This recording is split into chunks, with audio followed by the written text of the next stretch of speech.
Yo soy el Serás búho más conocido como Javier. Si yo soy Javier, Yo soy me veréis en algunos chats por ahí echándose una mano. Después de 3 o 4 años en la UNED.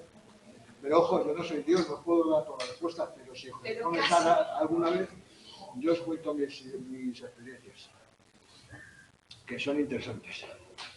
En la UNED, claro. Mi vida privada también. Buenas tardes, profesor. Buenas tardes. Vi el otro día tu vídeo porque no tuve la oportunidad de ver. Sí, bueno, iban a quedar por si acaso. Sí, lo que sí te digo, os lo digo a algún otro tutor, cuando, claro, os separáis de la zona de audición. No se oye bien, ese es el problema. Se oye Intenté conectar de aquella manera, pero vale. El problema es que intenté conectar, yo solo llevamos auriculares que llevan micrófono Bluetooth y lo intenté conectar aquí, pero no funciona bien. Yo a Santiago, el primero de fisio, le digo, te voy a regalar uno. Y os ponéis eso. Yo ya los tengo y de hecho los llevo en las tutorías. Mi hijo también da clases y claro, se ha hecho con unos. Yo lo que hago es llevar un micrófono Bluetooth, pero no funcionaba. Funcionaban los cascos, pero no conectaba el micro porque el sistema operativo es antiquísimo. Así que me apaño como puedo. Pero sí, de hecho, antes me dejaban un micrófono de solapa que tenían aquí conectado y iba fenomenal. Pero como lo utilizan en otra clase antes, pues me quedo sin él. Así que no, queda un total. ¿Cómo es ese micrófono? Con los típicos que llevan la televisión, solapa. ¿Y se conecta ahí? Sí, se va con una petaca y va con un receptor. Una pregunta que no tiene nada que ver con clase. ¿Alguien sabe cómo hacer para poder cerrar el coche y abrirlo con los inhibidores de la policía que hay aquí?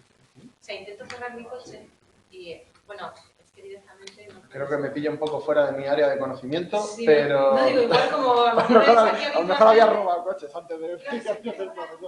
Es por la comisaría que tiene inhibidores sí, de frecuencia. no, a mí me funciona bien. Yo lo cierro aquí y me funciona bien. Pero es verdad que los coches modernos que ni siquiera tienen hueco para la llave... Es que no tengo llave para... Pues es complicada la cosa. Sí, es por la comisaría. Digo, bueno, igual alguien viene habitualmente y dice, pues hay un truquito que haces 5 veces así, le das 2 vueltas y no... ¿Se queda abierto los coches? No, te tiras media hora que no funciona, no funciona los mandos. Pero a mí sí me funciona, curiosamente. Puedas poner una bomba de creo que el mío ahora me ha dado la duda, pero creo que... Vamos a ver si esto funciona. Yo he dicho así, me da la vuelta y lo he dicho. Funciona. No te puedo ayudar mucho, ¿ves? Bueno, chicos, antes de comenzar... Sí, ahora contigo. Más rápido. Más bien de continuar. ¿Dudas de la clase anterior o de cualquier cosa que tenga que ver con la asignatura, incluso de lo que estuvimos viendo sobre la... Sí, hay compañeros que sus tutores no graban o no pueden ver el momento. La pregunta es directa. ¿Tú tienes inconveniente que se facilite tus clases a terceras personas? Mientras sean de hecho, no hace ni falta. Si son alumnos de la UNED, pueden acceder a ellos a través de ITECA. ¿Pueden acceder? Sí. A las clases que dan. Yo lo que facilito es un enlace a donde están grabadas las clases, que es en la plataforma de la UNED, en Canal UNED y en el servidor de ITECA. Vale, pues cualquiera que sea alumno de la UNED puede acceder. Lo que no pueden acceder son alumnos que no sean, o gente que no sea de la UNED, ¿vale? Porque tienes que poner tus claves. Entonces, ese mismo enlace, si se lo dais a otras personas o si lo ven, van a poder ir a la página de ITECA y solo van a poder descargarlo si son alumnos de la UNED. Así que sin ningún problema, ¿vale? Eso no hay problema. Bueno, ¿más cosas? ¿Alguna otra cosa? ¿Nada más? Bueno, pues continuamos. Algo os iba a decir yo de los foros, pero se me ha olvidado. Sí, bueno, vi que me escribieron, entonces ya he visto que podéis añadir nuevos hilos a los foros. De todas maneras, yo he creado 4 hilos diferentes, ¿vale? Cada uno con una temática diferente, tanto para dudas, otro que simplemente era para la bienvenida, dudas, materiales y el informe tutorial, ¿vale? Para que tengáis claro dónde podéis subir todos los informes y para que podáis también preguntar cualquier duda. Recordad que dudas de contenido directamente al equipo docente, pero todo lo que tenga que ver con la tutoría lo podéis ver aquí. A veces el límite está un poco difuso, pues me escribís y si es una duda de contenido, pues os remito ya a los foros del equipo docente y si no, pues entonces ¿vale? Estábamos hablando de la psicología como ciencia. Todavía no nos hemos metido en la psicología de la motivación. Y estábamos hablando de los diferentes enfoques de la psicología. No nos vamos a detener mucho aquí porque vais a tener multitud de asignaturas en las que cada uno de estos enfoques van a ser vistos con más detenimiento. Aquí solamente estamos haciendo una pequeña introducción. En particular, cuando veáis psicología evolutiva, pues veréis mucho más sobre el enfoque evolucionista. Cuando veáis psicología del aprendizaje, mucho más sobre el enfoque conductista, etcétera, etcétera, etcétera. Pero sí está bien que conozcáis que la psicología, a pesar de tener un paradigma aunque no totalmente unificado, sí casi, por lo menos desde hace un cuarto de siglo, no, más, bastante más, casi 50 años, que es la psicología cognitiva. Así que hay diferentes enfoques y diferentes puntos de vista y también diferentes énfasis en cuestiones particulares. Nos quedamos, creo que ya vimos el enfoque biológico, centrado en la relación que existe entre los procesos cognitivos y la conducta y el funcionamiento de nuestros órganos, en particular de nuestro sistema nervioso, que desde hace ya muchos años, muchos cientos de años, creemos, se creía ya desde mucho antes de la creación de la psicología, que es la base de nuestro comportamiento y de nuestra cognición. El cerebro, todo. Bueno, en el enfoque evolucionista, o el enfoque evolucionista de la psicología, trata de averiguar o le da el enfoque al estudio de la conducta y los procesos cognitivos de su funcionalidad desde el punto de vista adaptativo.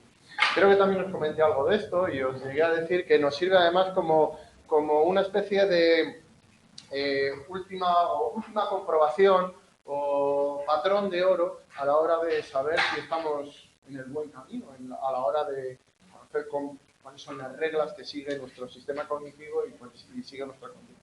Porque en última instancia, cualquier conducta observable o cualquier proceso cognitivo que lleve ciertas conductas o cierto comportamiento debe ser adaptativo. Si una conducta o un proceso o un órgano no es adaptativo en el ambiente en el que se encuentra, tiende a desaparecer.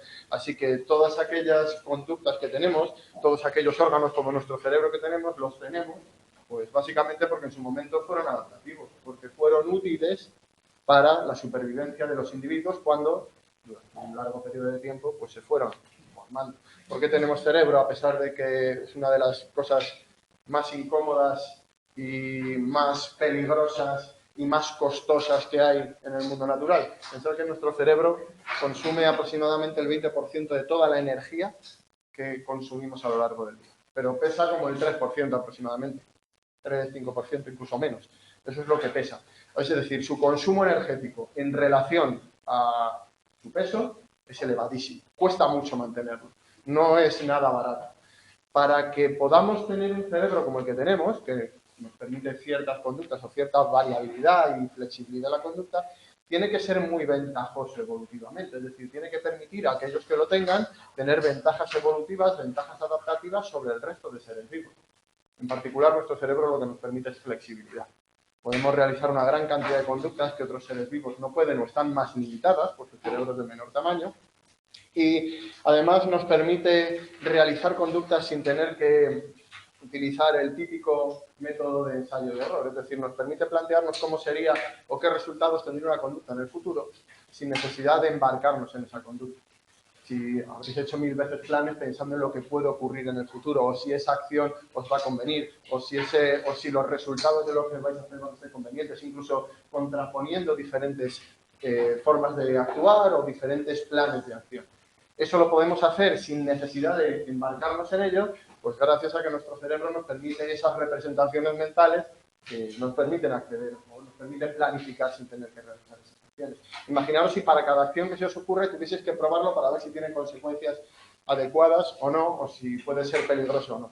Pues seguramente estaríamos la mitad muertos, porque habríamos realizado algunas conductas que pueden ser peligrosas. Esa capacidad de planificación y también de observación de los otros humanos pues nos permite una gran flexibilidad y una capacidad adaptativa muy grande. Pensar también en el tamaño que tiene el cerebro y que tenemos que nacer y que eso tiene que salir por una cavidad del tamaño que tiene esa cavidad, lo cual supone un riesgo muy grande en el parto y que además supone otra cosa, que nosotros como humanos tenemos que nacer con muy poquita cantidad de desarrollo, nacemos totalmente indefensos. Eso supone un problema para nuestra supervivencia.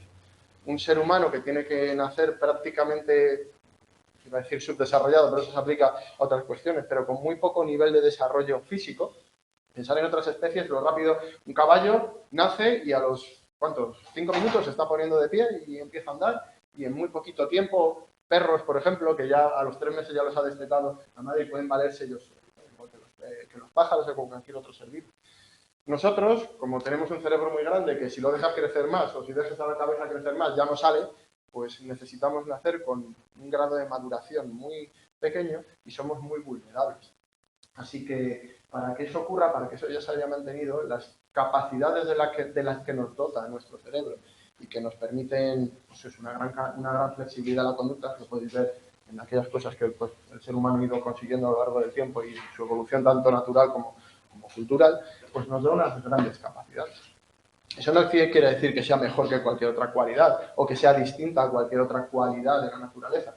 Si nuestro cerebro deja de ser útil, y eso nosotros no lo sabremos, solo se puede saber de manera retrospectiva, pues tarde o temprano se irá haciendo más pequeño hasta desaparecer o adquirirá otras cualidades diferentes. La única manera que tendremos de saber eso es en el futuro, millones de años hacia adelante, y veremos cuál será la evolución del cerebro, porque el cerebro, igual que todas las características de los seres vivos, continúa evolucionando. ¿Cómo sabemos si sigue siendo efectivo? A lo mejor ahora mismo no es evolutivamente o adaptativamente favorable. A lo mejor nos viene mal, a lo mejor sobrevivimos menos por nuestro cerebro. Y, por ejemplo, por el hecho de que hayamos alcanzado tanto nivel de desarrollo que podamos transformar la naturaleza de tal manera que ese nivel de desarrollo debido a nuestro cerebro haga que cada vez podamos sobrevivir menos. Por ejemplo, que seamos demasiada población o que no haya recursos suficientes. A lo mejor dentro de 2 millones de años miran fósiles y ven cómo el cerebro de los humanos fue disminuyendo, haciéndose más pequeño y haciéndonos más tontos, porque eso permitía que los recursos naturales se equilibrasen o que hubiese menos población. Es una hipótesis, simplemente para que veáis cómo al final nuestro cerebro no es nada más que otra característica natural, igual que las alas de los pájaros, los picos o las patas de los mamíferos o cualquiera que se os ocurra. ¿Vale? Simplemente es una evolución y tiene su función adaptativa. Bueno, pues estudiar esa función adaptativa y cuál es la capacidad de la que nos dota nuestro sistema cognitivo es parte del enfoque evolucionista.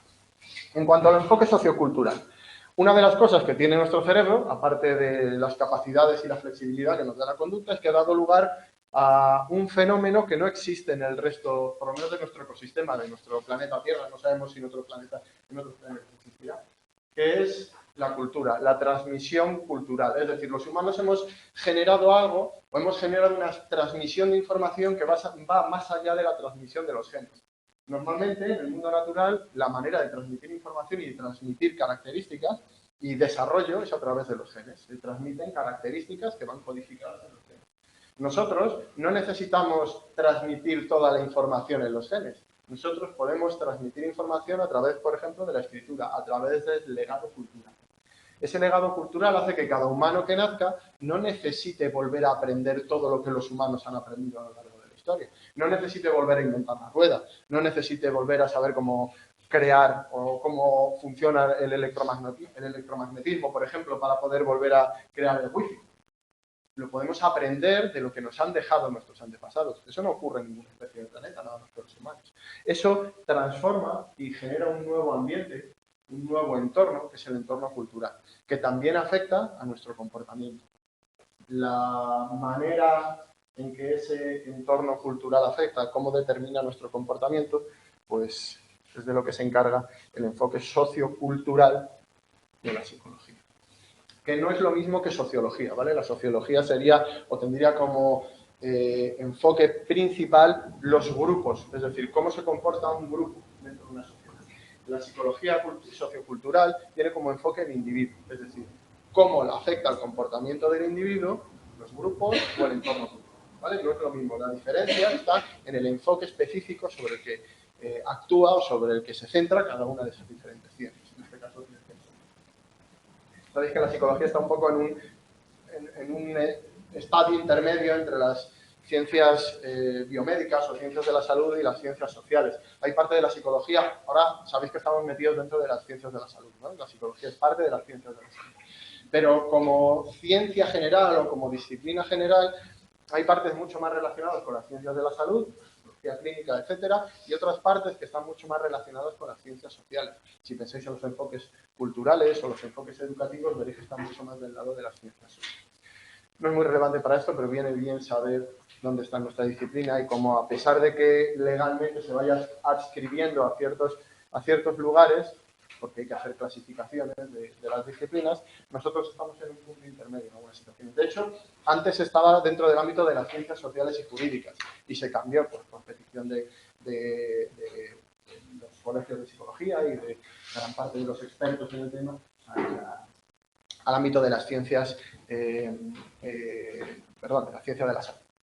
Bueno, otro enfoque más que vais a ver con más detenimiento también en Historia de la Psicología y en algunas otras asignaturas más adelante, seguramente en los últimos cursos, sobre todo cuando vayáis hacia las ramas de psicología clínica y de terapia y tratamiento, y veréis más cosas sobre el enfoque humanista.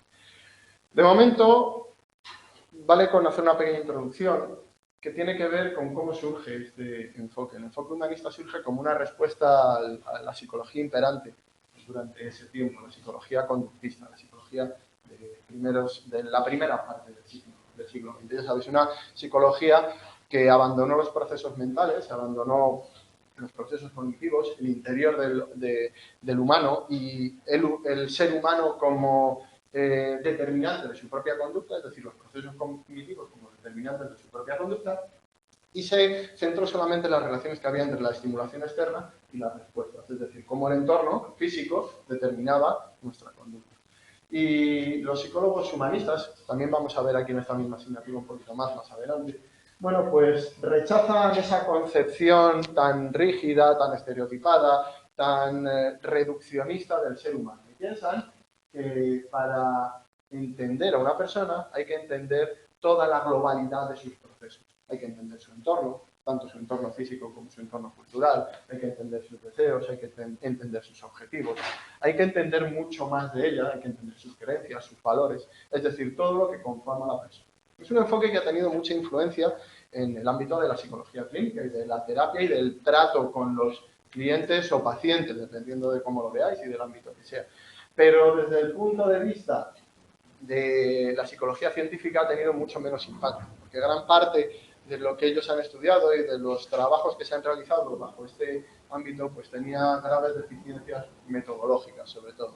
Y de hecho, muchas de estas propuestas de los humanistas pues han terminado por demostrarse bastante poco precisas. No voy a decir falsas, ¿vale? Porque falso es un vocablo muy fuerte para la ciencia en general, igual que verdadero. Verdadero y falso son extremos bastante, bueno, discutibles de algo, pero sí bastante poco precisas. Y el ejemplo más claro lo tenéis en esto que veremos un poquito más adelante, que es la pirámide, seguro que lo conocéis todos, ¿no? La pirámide de Maslow, la conoce todo el mundo. Más adelante veremos por qué esto, aunque parezca tan intuitivo y tan fácil de, bueno, que parezca verdadero a simple vista, casi un axioma, ¿no?, de la psicología, como bueno, el ir cumpliendo aquellas necesidades más básicas para poder preocuparte de las que son más elevadas o menos ligadas a tu supervivencia, pues veremos cómo esto no se cumple siempre y que es una aproximación un poco gruesa al comportamiento y a la manera en que los individuos tienen de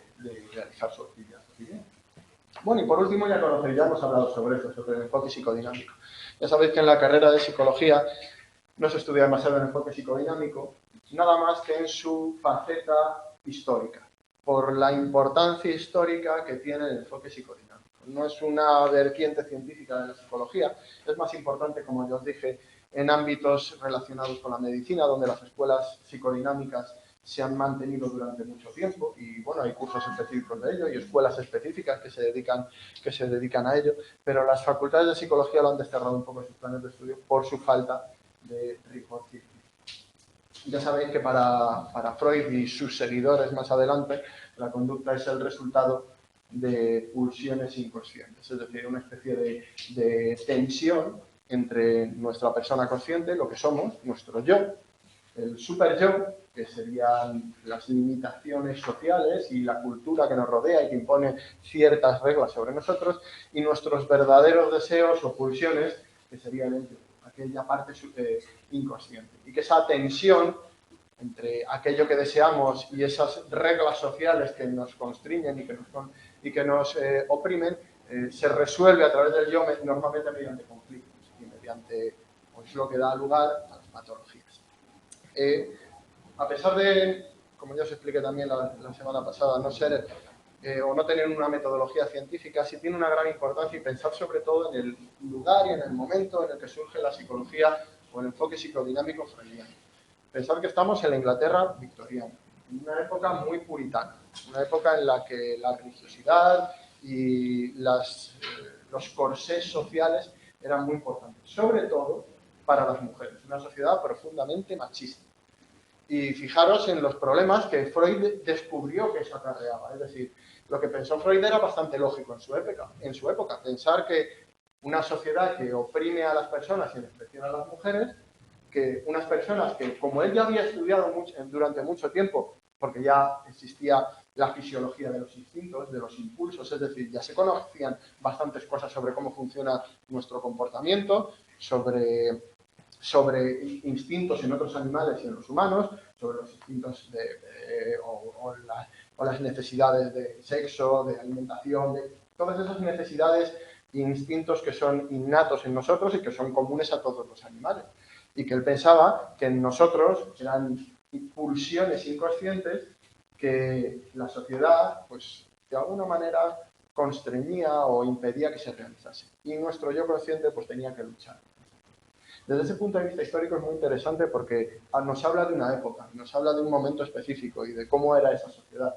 Y además nos habla también de cómo se intentó introducir la biología y los estudios fisiológicos del momento, se intentan introducir en un ámbito del comportamiento. Pero tenía déficits metodológicos graves porque impedían que aquello pues prosperase y que diese lugar a teorías sobre el comportamiento, sobre la cognición, pues que tuviesen cierto sentido. Eso no quiere decir que hayamos abandonado el concepto de inconsciente o de procesamiento inconsciente o de cognición inconsciente. De hecho, claro que hay mucha de nuestra cognición y de nuestro procesamiento que es inconsciente. Lo que no hay seguro es una personita dentro de nosotros que nosotros no conocemos y que actúa o que mueve los hilos. Eso sí que no existe. Es decir, no hay un yo inconsciente.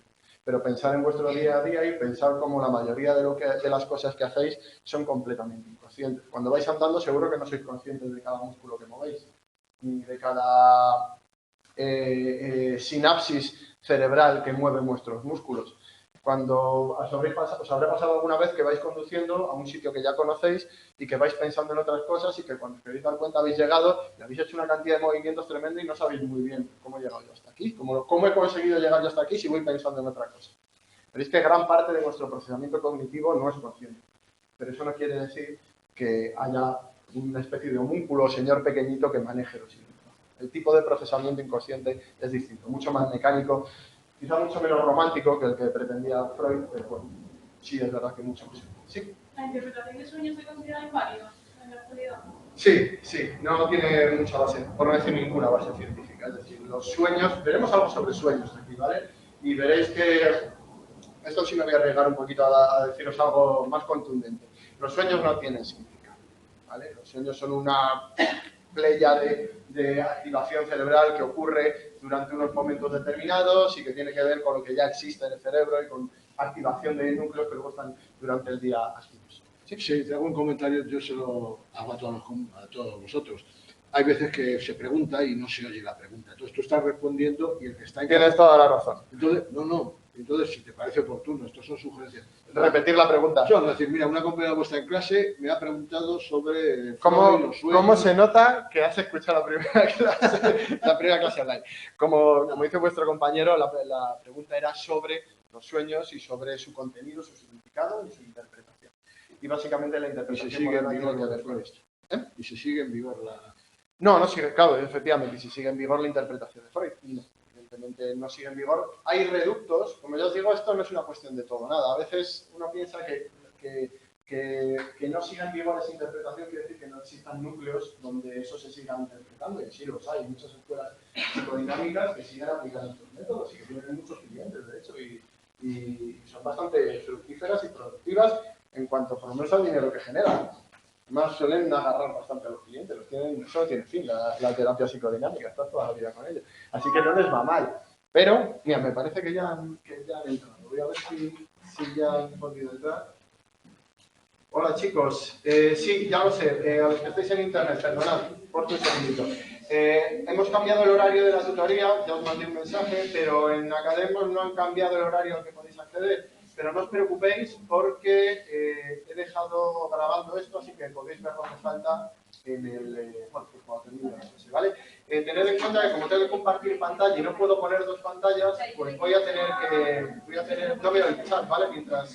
mientras estáis vosotros ahí, así que, bueno, cualquier pregunta que yo no pueda contestar, me la pido, ¿vale? Cuando termine la clase. O a través de...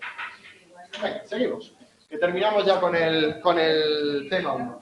Por último, una distinción básica en psicología, que es entre las dos ramas o dos grandes partes de la psicología. Seguramente esto, en algún momento, y es algo que he hablado bastante con otros compañeros y que quizás, no sé si llegará a ocurrir, yo creo que sí, yo creo que tarde o temprano, según vaya evolucionando la psicología, llegará a ocurrir. Es la distinción, me refiero a la distinción entre la psicología básica o la aplicada. La psicología básica, que se refiere a la investigación, es decir, a la parte científica de la psicología que se dedica a investigar los procesos cognitivos y la conducta de los individuos para generar leyes que nos permitan explicar y predecir esa conducta y entender los procesos cognitivos. Y también manipularlos en el sentido que podamos actuar sobre ellos.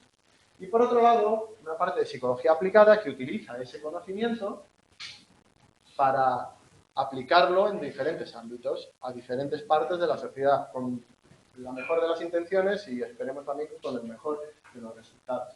Es decir, utilizar el conocimiento para aplicar ese conocimiento y hacerlo.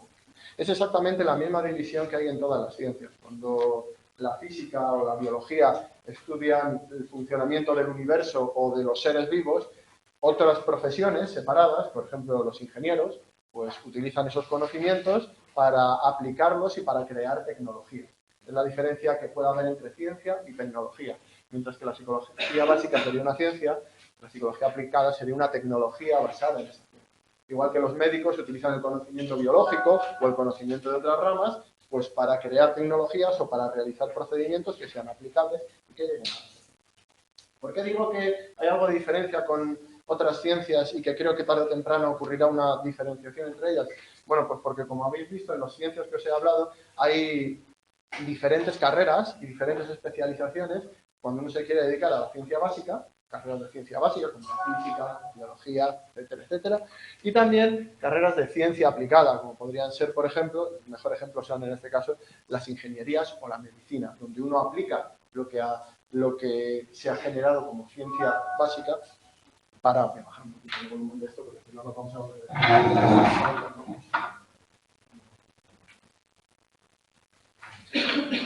Donde uno aplica los conocimientos de la ciencia básica, bueno, pues eso, para aplicarlos. Pues estas son las dos divisiones. La única diferencia en la psicología es que no están divididas en diferentes planes de estudio o en diferentes carreras. Cuando uno entra en psicología puede coger cualquiera de esos itinerarios. La mayoría de la gente pues coge los itinerarios aplicados normalmente. Es decir, clínica, psicología educativa, psicología del trabajo y las organizaciones, son los tres principales itinerarios. Ya sabéis que en psicología no hay especialidades, hay itinerarios. Uno tiene el título de graduado en psicología, no en graduado en psicología clínica, ¿vale? Luego puede hacer un máster de psicología sanitaria, etcétera, etcétera. Pero siempre es psicólogo. Pero su itinerario, es decir, las asignaturas que elige, el camino que elige, es simplemente una especie de especialización sin tener un nombre concreto, ¿vale? O sin tener una denominación concreta oficial. Así que todos seréis psicólogos, pero cada uno tendrá una especialización o se decantará hacia un ámbito determinado. Y otros pues eligen, como fue mi caso en su momento, pues la especialización en psicología básica y en la ciencia, investigar los procesos cognitivos y la conducta de los individuos. Pero ambos están metidos dentro de los mismos planes de estudio. Seguramente con la madurez de la ciencia y según vayamos pasando años, esto se bifurcará y terminaremos con diferentes planes de estudios en función de lo que cada uno quiera en el ámbito en el que uno quiera trabajar. Igual que uno puede ser ingeniero agrónomo, ingeniero aeronáutico, o puede ser ingeniero de minas, o puede ser oftalmólogo, o puede ser cirujano cardiovascular. Pues diferentes especialidades. Bueno, terminamos aquí y vamos a empezar directamente con el tema 2, en el que ya sí nos vamos a meter en la psicología de la motivación. Y en este primer tema sobre psicología de la motivación vamos a hablar de tres cosas. La primera es sobre qué es la motivación. por supuesto, antes de empezar a estudiar los intríngulis de la psicología de la motivación, tendremos que ver qué es la motivación, qué son los motivos, qué es el proceso motivacional, qué entendemos por eso y cómo lo estudiamos, sobre todo, porque no tenemos básculas para medir la motivación, no podemos poner 500 gramos de motivación encima de una báscula para ver si realmente son 500 gramos, o no podemos poner la cabeza de una persona en un escáner y que nos salga una lucecita con la cantidad de motivación. Tenemos que inferir lo que nosotros llamamos motivación a través de una serie de indicadores externos que nos permiten medirla, o que, de acuerdo con la definición que damos de motivación, creemos que esos son indicadores externos. Ahora lo vais a ver, pero es lo que en psicología denominamos un constructo. Es un concepto creado para explicar determinados fenómenos. El hecho de que cada uno de nosotros aquí, cada persona, no siempre se sienta igual de impelido o tenga las mismas ganas, y lo que es de una manera más llana, de realizar una conducta u otra. Y que en cada momento la elección de una conducta sea diferente, en función de determinantes funciones. Por cierto, segunda cosa que vamos a ver, la historia de la psicología de la motivación. ¿De dónde viene y cuándo empieza? La psicología de la motivación, o el estudio de la motivación, no empieza con la psicología. Por supuesto, a pesar de que la psicología comienza como ciencia a finales del siglo XIX, el interés por qué mueve la conducta humana no apareció de repente un día de 1890 o de 1930. Ha sido de gran interés, sobre todo para los filósofos, durante miles de años. De hecho, ya Aristóteles y Platón, luego lo vamos a ver, empiezan a tener cierto interés por qué es lo que mueve la conducta humana. No de una manera sistemática, eso luego vendrá con las partes científicas, pero sí que fueron los que determinaron, de hecho siguen determinando gran parte del pensamiento occidental en este caso, pues durante milenios. Seguimos con ese corsé de pensamiento, o de hilo de pensamiento, de estructura de pensamiento que viene de los filósofos antiguos. Parece que ya están muy pasados de moda, pero los que crearon esa estructura que es común a toda la filosofía occidental y a la manera en que pensamos, fueron ellos. Ya veréis lo importante que es. Y por último veremos también una pequeña aproximación a cómo es el método científico en la psicología de la motivación. ¿Cómo podemos investigar? ¿Qué es lo que hacemos para investigar y a qué resultados llegamos? ¿Vale? Esas van a ser las tres partes del capítulo 2. Y por lo primero que vamos a empezar es por lo más básico. ¿Qué es la motivación? ¿Alguna tiene alguna idea de qué es la motivación? Estoy convencido de que todos tenéis una idea de qué significa. Estoy convencido de que todos habéis utilizado la palabra 1000 veces. Lo que te mueve a hacer algo. Lo que te mueve a hacer algo, ¿no? El concepto que tenemos, pues, a pie de calle de la motivación es cuántas ganas tengo de hacer algo, cuáles son las causas de que haga algo, por qué estoy haciendo esto y no otra cosa. Normalmente decimos estoy muy motivado, estoy poco motivado, esto no me motiva para absolutamente nada. Es decir, tiene más que ver con las ganas o con el impulso, si queréis, que tenemos para actuar, que con otras cuestiones, es decir, ¿por qué actuamos? Bueno, pues evidentemente esa concepción que tenemos todos sobre la motivación tiene mucho que ver con lo que es la motivación. De hecho, es esa sensación y esa observación del mundo que da pie a que los psicólogos se planteen, bueno, ¿y por qué tenemos esas diferencias en cuanto a cómo actuamos y cómo elegimos nuestra actuación? Y eso da lugar a la motivación. Aquí os pongo un ejemplo que ahora está muy de moda. Habéis visto que, a pesar de que hoy soy el contraejemplo absoluto, vamos a dar una clase de 2 horas, que es infernal. Pero bueno, en un momento funciona así la UNED, pues ¿qué le vamos a hacer? En el momento en que podamos hacer algo distinto, pues sí, será muy útil. Pero habréis visto en muchos lugares, sobre todo en clases online, que hay una tendencia a reducir el tiempo de las clases, incluso hasta 10 minutos. Porque se supone que es el tiempo máximo, en torno a ese tiempo, en el que uno puede prestar plena atención a algo sin empezar a despistarse, sin empezar a perder su capacidad o su motivación por estar realizando una tarea. Con el tiempo que llevamos ya las debéis haber perdido todos hace bastante, así que bueno, yo ya puedo continuar, ya estaréis en nivel basal. Bueno, esto es un ejemplo de cómo podemos utilizar las leyes y los conocimientos sobre motivación para aplicarlos al mundo real. Si sabemos que una persona pierde la capacidad para atender y que sus resultados conductuales y su nivel de rendimiento disminuye al cabo de cierto tiempo, podemos modificar la forma en que realizamos las clases, las formas en que damos los contenidos, para adaptarlo a esa situación. A lo mejor también es una cosa cultural, el hecho de que en las sociedades modernas pues tengamos muchas más cuestiones o muchas más cosas que hacer, seamos menos capaces de atender durante mucho tiempo un estímulo porque hay muchas más cosas a las que atender, o mucha más información y debemos reducir las píldoras de información. En ambos casos, la motivación por realizar algo, la capacidad para realizar algo está determinada ya sea por nuestras características individuales o por el contexto que nos rodea. Así que podemos utilizar ese conocimiento para cambiar la manera en que se hacen las cosas. Decías ser el primero que tú te dedicas al tema de investigación. Sí. Y que un alumno te propuso no sé qué tema. Yo esto que te voy a proponer, dado que estás en este área y que las clases son tan largas, esto es una propuesta. Cuando cumplamos el minuto 45, dices 5 minutos como los futbolistas de relax. Podéis levantaros, hablar, charlar. La idea era... Os corto y continuamos con la idea era hacerlo, si queréis, lo podemos hacer a la hora, ¿vale? Como tenemos 2 horas hoy, yo he dicho como tenemos 2 horas hoy, si lo queréis, ¿vale? Hacemos 2-3 minutos de parada simplemente a la hora, ¿vale? Por si queréis ir al baño o lo que sea, pero es verdad que 2 horas al final se hace muy largo. Si estuviese en mi mano, yo cambiaría un poquillo de ello. Porque, es una idea que a lo mejor quizás serían mucho mejor, lo que pasa es que también depende de la estructura de la red, pero a lo mejor serían mejor 2 clases de 45 minutos mejores que una clase de 90 minutos, podría ser. Solo lo pongo como ejemplo, ¿vale? Para que veáis aquellas situaciones en las que se puede aplicar este tipo de conocimiento. Bueno, la motivación tiene o ha recibido muchos nombres a lo largo de la historia. Impulso, deseo, necesidad, objetivos, metas. Es que todo está relacionado con el qué nos impulsa a actuar.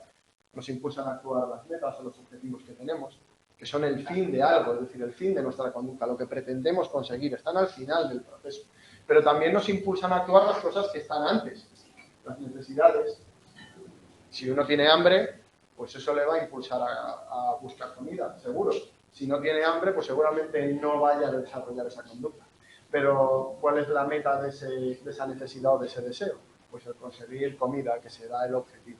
¿Veis cómo, ya lo voy a decir, el proceso motivacional no es algo que sea estático, no es simplemente una cuestión de un concepto estático como la motivación que describe algo que no es dinámico o que no se mueve, sino que es un proceso que tendrá un inicio y un final, y en el que habrá de diferentes determinantes de ese inicio, del mantenimiento y del resultado.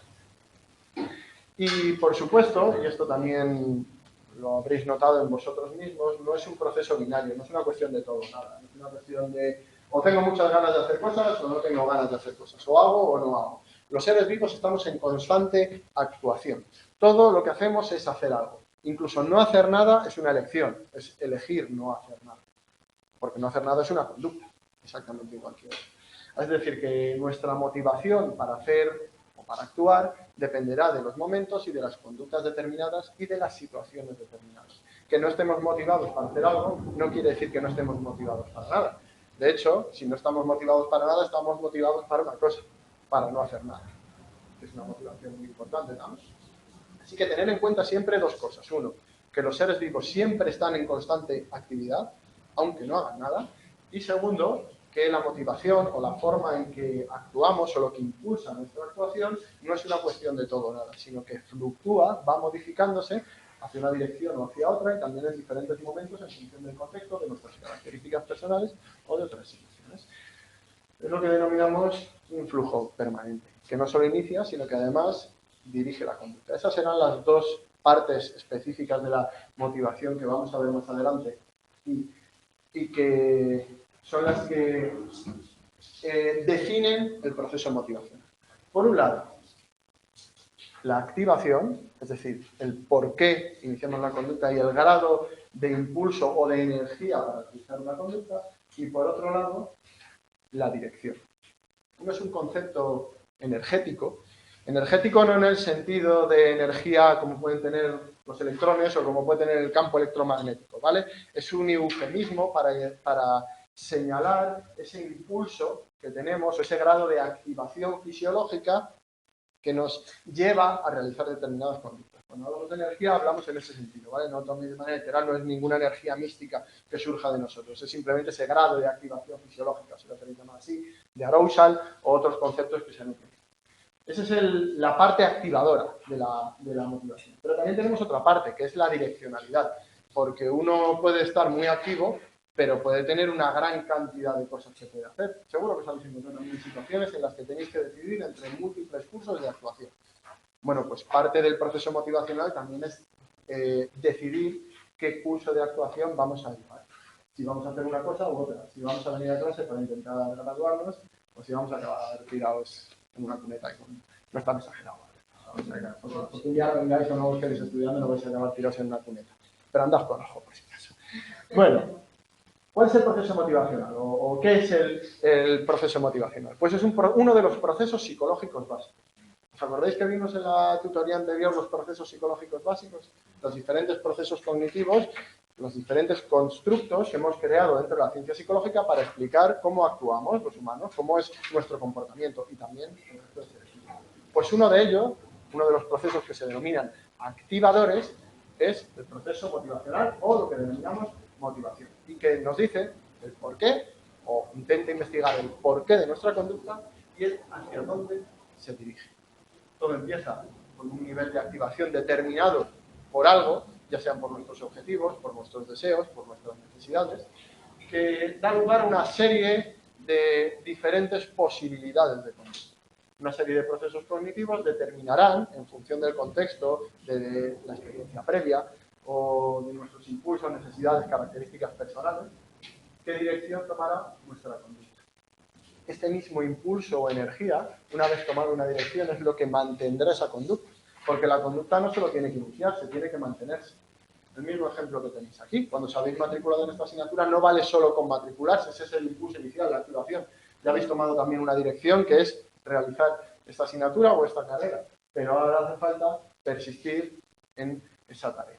Y esa persistencia también es parte del proceso activador que sería la motivación.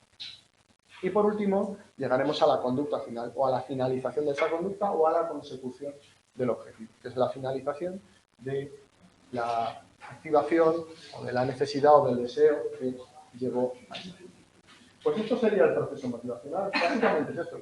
Seguramente no os esté diciendo nada nuevo. Básicamente lo que estamos viendo aquí es algo que habéis notado en vosotros mismos y en los demás, y que habéis explicado muchas veces, quizás sin tener una idea muy clara de cómo funcionaba desde el punto de vista científico o cognitivo o de la psicología, pero que os habréis sentido en este proceso 1000 veces. Empecéis, sentís necesidad de algo, ya sea de comer o de ir a escalar el Everest, tomáis una decisión sobre vuestra conducta, realicéis esa conducta o intentéis realizarla, evaluáis las consecuencias y en función de eso pues llegáis a una finalización determinada.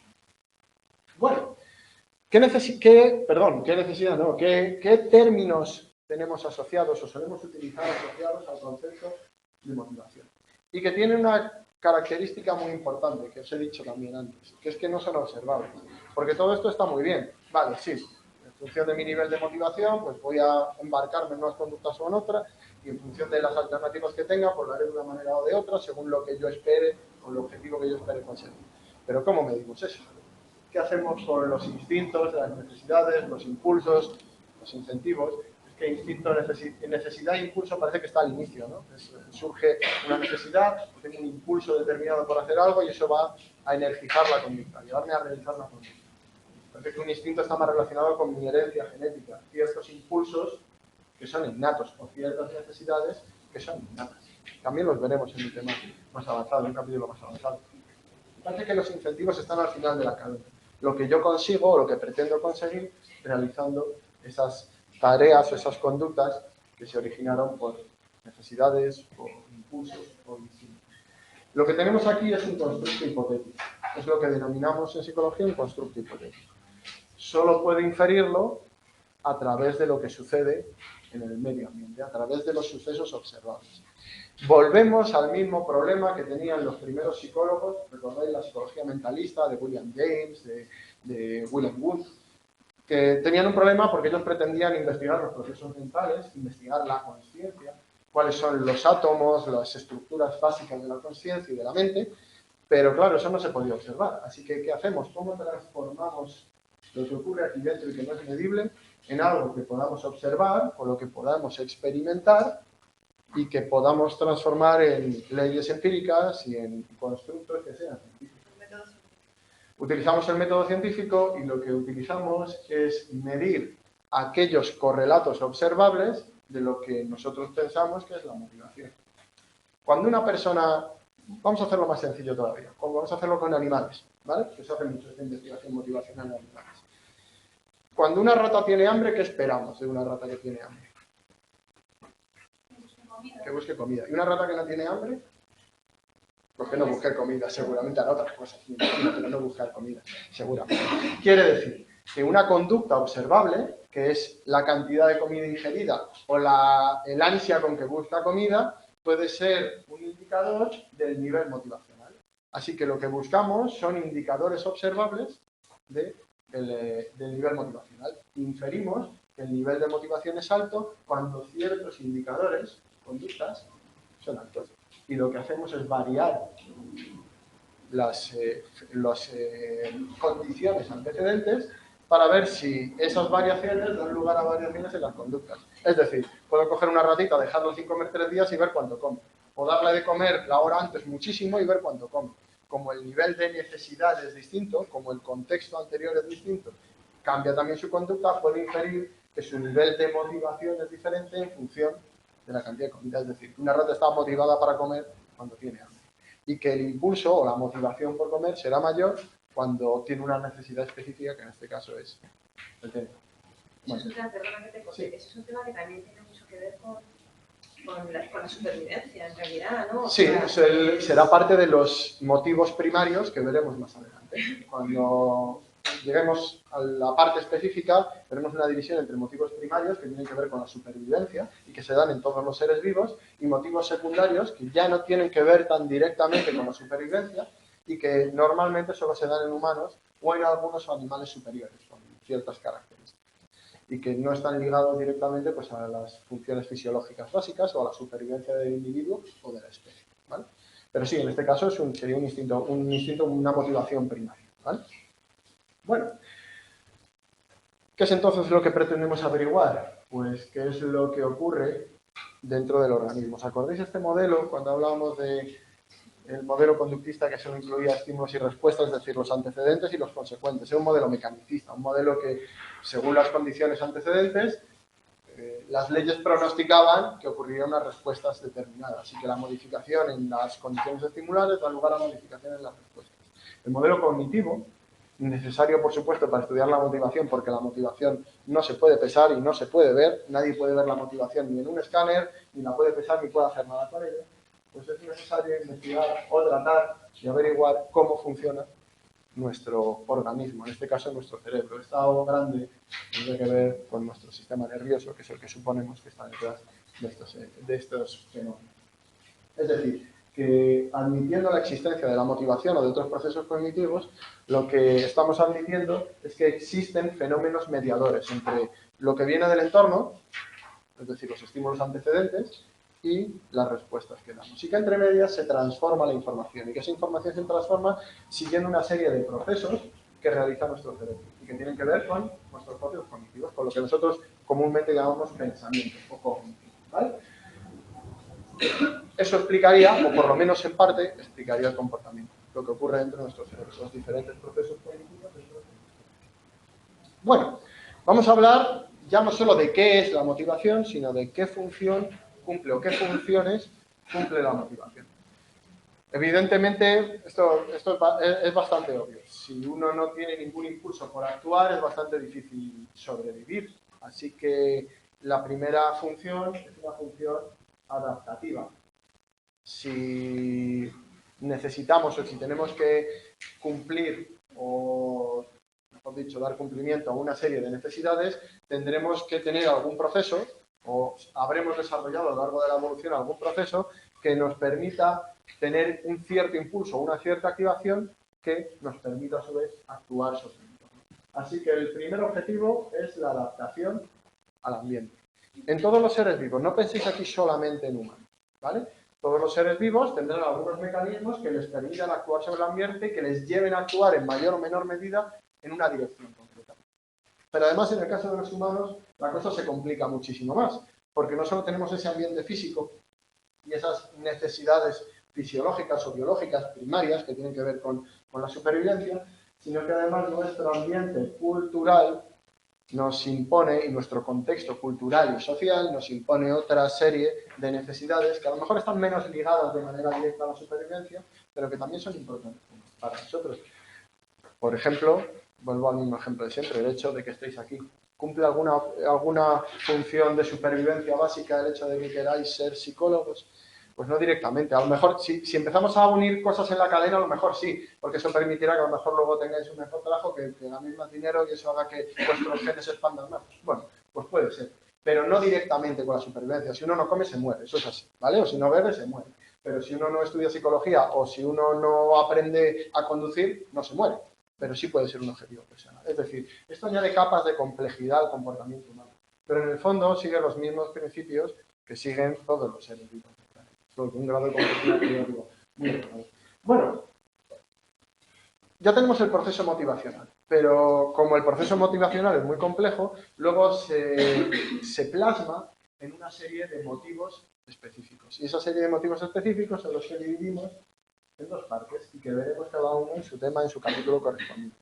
Los motivos innatos o motivos biológicos y los motivos adquiridos o motivos sociales. Ya hemos hablado con tu pregunta un poquito antes de ellos, pero básicamente los motivos innatos o biológicos o heredados, ¿vale? Todos aquellos que dependen o que están relacionados con la supervivencia de los individuos, bueno, pues, que por cierto son codificados genéticamente, pues son esta lista que tenéis aquí. No están todos, ¿vale? Solo están los más importantes, sobre todo porque en los que nos vamos a centrar en el temario es en estos cuatro.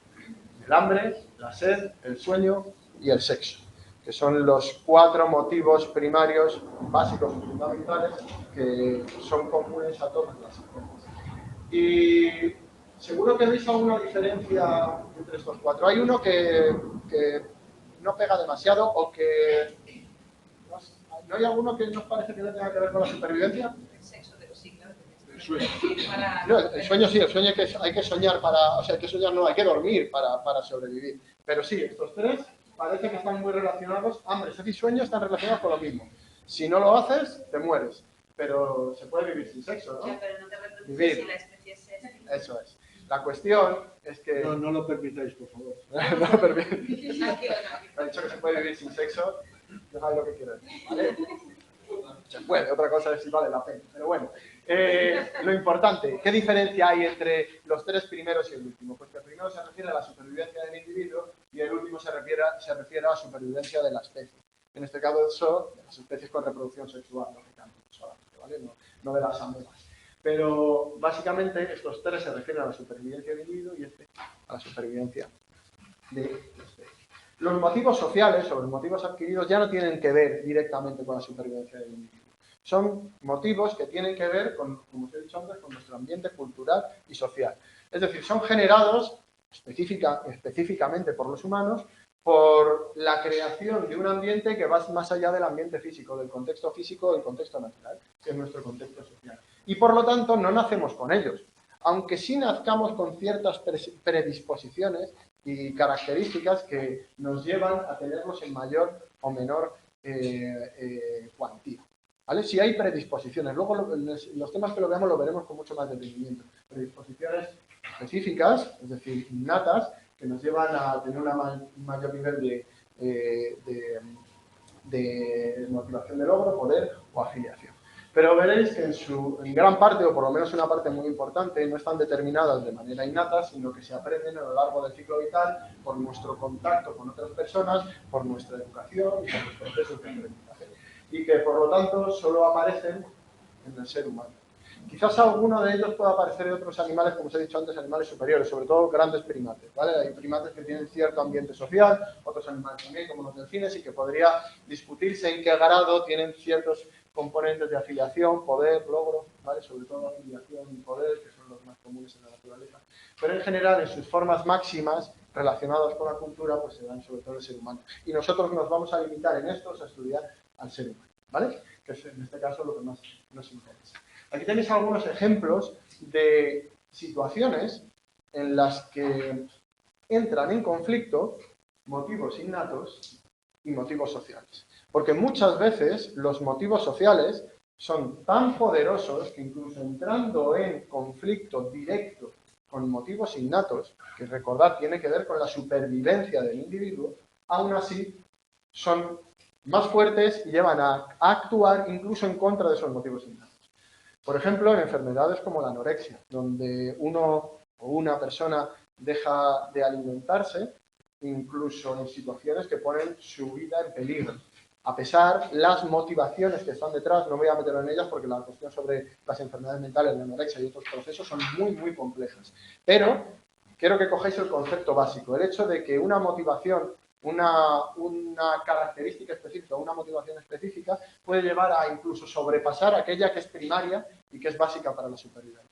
O sea, que no subestiméis los motivos secundarios, los contextos sociales o los contextos culturales, porque muchas veces, al menos en los humanos, son más potentes que los propios contextos físicos o naturales. Aquí lo podéis ver. O, por ejemplo, el Ramadán es una versión menos radical de lo mismo que estábamos viendo antes. No es una motivación social que te hace no comer durante unas determinadas horas en un determinado periodo. Básicamente una creencia religiosa que hace que, yo estoy seguro que estos señores durante el día han tenido hambre y les apetecía comer. ¿Por qué no lo hacen? Porque una motivación social, una creencia, les hace no comer durante ese periodo de tiempo. Simplemente una creencia, a pesar de que a lo mejor tienen hambre. Cualquier persona sin esa creencia pues coge y come. Fin del asunto, y no pasa absolutamente nada. Pero una motivación social elimina esa motivación primaria. Aquí también podéis ver algo que veremos mucho más adelante y que tiene que ver con aquellos fallos de la pirámide de Maslow que hemos hablado antes. Veis cómo no siempre cubrir las necesidades más básicas lleva a las necesidades más elevadas y que si no se cubren las más básicas no se llegan a las necesidades más elevadas. Terrorismo suicida sería un ejemplo tremendamente extremo sobre esto que os estoy contando y cómo uno puede atentar contra su propia vida por ciertas creencias, incluso eliminando, ya no atentando o ya no poniendo en peligro su vida, sino atentando directamente contra ella y contra la de los demás. Pues aquí tenéis un ejemplo. O, por ejemplo, el celibato en algunas religiones y en algunos puestos religiosos, en algunas creencias religiosas, que otro de nuestros motivos primarios, como es el sexo, la vida sexual, pues se elimina o se inhibe en favor de ciertas creencias o ciertas creencias. Bueno, vamos a hablar también durante el curso, esto nos sirve un poco de ¿qué hora es, por cierto? ¿Sí? Venga, termino esta diapositiva y dejamos un par de minutos de descanso, ¿vale? ¿Cuál es el origen? ¿De dónde viene nuestra motivación? ¿Cuáles son las causas que dan lugar a nuestra conducta? Bueno, pues también veremos en el tema que nos toque los dos diferentes orígenes o las dos diferentes categorías en las que se aglutinan las diferentes causas de nuestra conducta. La motivación o lo que se denomina motivación extrínseca y lo que se denomina motivación intrínseca. Ojo con esta definición y con lo que significa, porque a veces da lugar a un poquito de error o algunas confusiones. Y cuando veamos las prácticas y cuando veamos algunos conceptos específicos sobre esto, veréis que podéis confundir cierta o un tipo de motivación extrínseca con lo que sería realmente motivación intrínseca. Fijaros, la motivación extrínseca es aquella en la que se realiza una acción para conseguir un fin externo a esa acción. Uno normalmente va a trabajar para conseguir dinero. Uno normalmente va, yo qué sé, o hace cualquier otro tipo de acción para conseguir algo. Es decir, la conducta es un instrumento para conseguir otra cosa. ¿Vale? Eso es una motivación extrínseca. La habrá de muchos tipos, la habrá todo lo que queráis, pero siempre que sea un medio para conseguir un fin. Se considera motivación intrínseca cuando un organismo, un sujeto, una persona o un animal, los animales es más difícil que ocurra esto, por lo menos que lo sepamos, porque como no tiene lenguaje para decirnos las cosas, pues es muy difícil saber en qué medida puede ocurrir esto. Cuando la propia conducta es el fin. ¿Vale? La propia conducta es el fin. Es decir, que no realizas esa acción para conseguir algo después, sino que el placer, o el objetivo, es la propia realización de la conducta. Por ejemplo, si te gusta mucho leer y el mismo placer de leer, bueno, pues o lees por el mismo placer de leer, te gusta mucho ese libro, te sientas y empiezas a disfrutar de ese libro. Es una acción realizada por el mismo gusto de leer. Pero si estáis leyendo porque alguien os lo ha pedido para un trabajo de clase o para alguna otra cosa, o es un informe del trabajo que tenéis que ver, eso ya no es motivación intrínseca. La misma actuación, leer, puede ser extrínseca o intrínseca. Solo es intrínseca cuando lo hacéis porque el fin último es esa actividad. No porque queréis, no es lo mismo querer que motivación intrínseca. Querer hacer algo no quiere decir que la motivación sea intrínseca. Os pongo otro ejemplo. Uno puede, por ejemplo, dedicarse futbolista, ¿vale? Imaginaos que hay un futbolista que se dedica al fútbol simplemente pues porque le gusta muchísimo. Eso es motivación intrínseca. Pero querer jugar al fútbol porque se te da bien y así puedes vivir, o es un modo de vida, eso no es motivación intrínseca. Eso es querer vivir del fútbol o porque vas a ganar mucho dinero o por lo que sea, ¿vale? ¿Ves que la misma ecuación puede ser? Sí. La motivación intrínseca puede estar relacionada con el placer cuando es directamente esa acción lo que te da. Sí, eso es, provoca la meta final o el incentivo es el placer que provoca la propia actividad, ¿vale? Entonces la diferencia está en lo que provoca, o cuál es la meta o el objetivo, lo que provoca placer o lo que es el incentivo último, si la propia actividad o un objeto externo que se consigue a través de la actividad. O sea, el sexo por placer sería intrínseco y para reproducirse con el objetivo de tener hijos sería extrínseco. Si el objetivo es tener hijos, es decir, si no lo haces porque quieres tener sexo, sino porque quieres tener hijos, sería una forma de motivación extrínseca. Lo que pasa es que ahí se juntan muchas cosas, porque pueden juntarse el objetivo de tener hijos la pregunta de la compañera en la posible línea. Sí, por ahí puede haber confusiones en eso, o puede haber distintas formas de motivación intrínseca y extrínseca en la misma actividad. Por ejemplo, si juego un videojuego, ¿no? ¿Sí? O sea, me dedico a jugar al Clash Royale, Sí. por ejemplo, y me encanta y lo hago porque me gusta, pero de repente hay un torneo importante y yo tengo el objetivo de ganar. Eso ya es una motivación extrínseca. Vamos a verlo más adelante y vamos a ver cómo vale. la motivación extrínseca y el premio influye en la motivación intrínseca. Ya os adelanto algo. Como por ejemplo un futbolista que también juegue el partido contra otro. Ya os adelanto algo. Cuando uno está motivado intrínsecamente para realizar una actividad y se empieza a premiar con algo físico, material, normalmente la motivación intrínseca disminuye y pasa a ser una actividad instrumental. Por eso no es bueno normalmente premiar físicamente actividades que se realizan por placer, porque lo que haces es convertirlos en instrumentales y dejan de realizarse por el placer de realizarlas. Ya hablaremos más adelante de esto con más detalle, ¿vale? Dejamos un par de minutillos, ¿vale? De descanso. ¿No te importa que cerremos alguna ventana por ahí? No, para nada, si quieres. ¿Os importa que cierre esta ventana? Venga, tres minutillos, hay 6. Empezamos.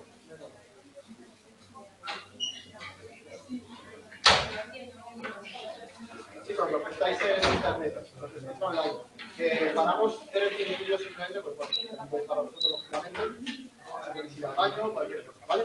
Y empezamos en 3 minutos. Yo voy a dejar esto grabando, ¿vale? Luego, esta presentación se sube, efectivamente, como todas. Pues mira, esta clase es de 2 horas, porque no sé si me escucháis bien, está aquí el micro. Esta clase es de 2 horas porque no dimos la primera clase. La clase del día 6 de octubre, yo estaba fuera, estaba en un congreso y no pude darla, así que vamos a recuperar esa clase que es de 1 hora y media, añadiendo media hora a los principios de las 3 siguientes clases. Esta, la de la semana que viene y la otra, ¿vale?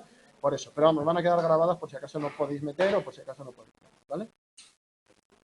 Pues mira, se sube, hay varios sitios donde puedes acceder a ellas. El primer lugar es en el foro de mi grupo de tutoría. Ahí hay un hilo en el que se llama, si no recuerdo mal, presentaciones y materiales, me parece. Y ahí yo cada semana, una vez que termina la clase, subo el enlace a la presentación, bueno, el enlace a la tutoría, que viene también con la presentación, incluso con enlaces para descargar el vídeo, ¿vale? Así que lo tenéis ahí. Otra manera es meteros directamente en Inteca, en Canal UNED, poner mi nombre y que salgan allí. Y allí saldrán los enlaces, ¿vale? Pero recordad que tenéis que estar autenticados con vuestras claves de la UNED para poder acceder, ¿vale? La forma más fácil es a través del foro, ¿vale? Ahora os aviso en cuanto empecemos.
Decir a mi chico, bueno, recordar que te cuidaba de la puerta que no puede irse.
A ver qué decir.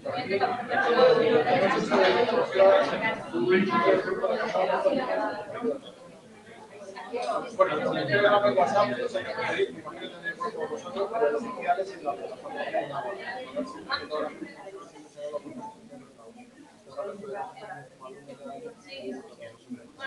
Y las diapositivas también. A partir de la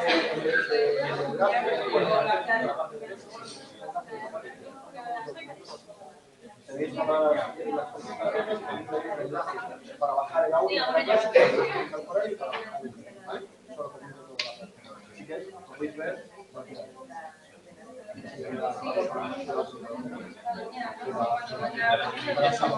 Bueno chicos, continuamos. Chicos, continuamos. Chicos, chicas, continuamos.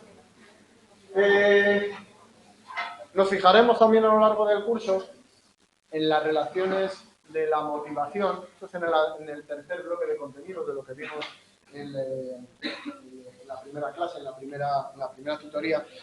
Veremos también la relación de la motivación con otros procesos cognitivos. Al ser un proceso activador, ser un proceso que regula el porqué, la intensidad y la dirección de la conducta, está muy relacionado con el resto de procesos cognitivos. Por ejemplo, la dirección que tome nuestra conducta pues dependerá de los procesos de pensamiento. Por ejemplo, la forma en que procesemos la información y que dará lugar a ciertas variables que afecten a la dirección de nuestro comportamiento. También tendrá que ver con otras cuestiones, como por ejemplo el aprendizaje, otro de los procesos psicológicos básicos. Si nosotros hemos aprendido a lo largo de mucho tiempo que ciertas conductas dan lugar a ciertas consecuencias, las elecciones que tomemos o la dirección que tome nuestra conducta va a depender de las consecuencias previas de esa misma conducta.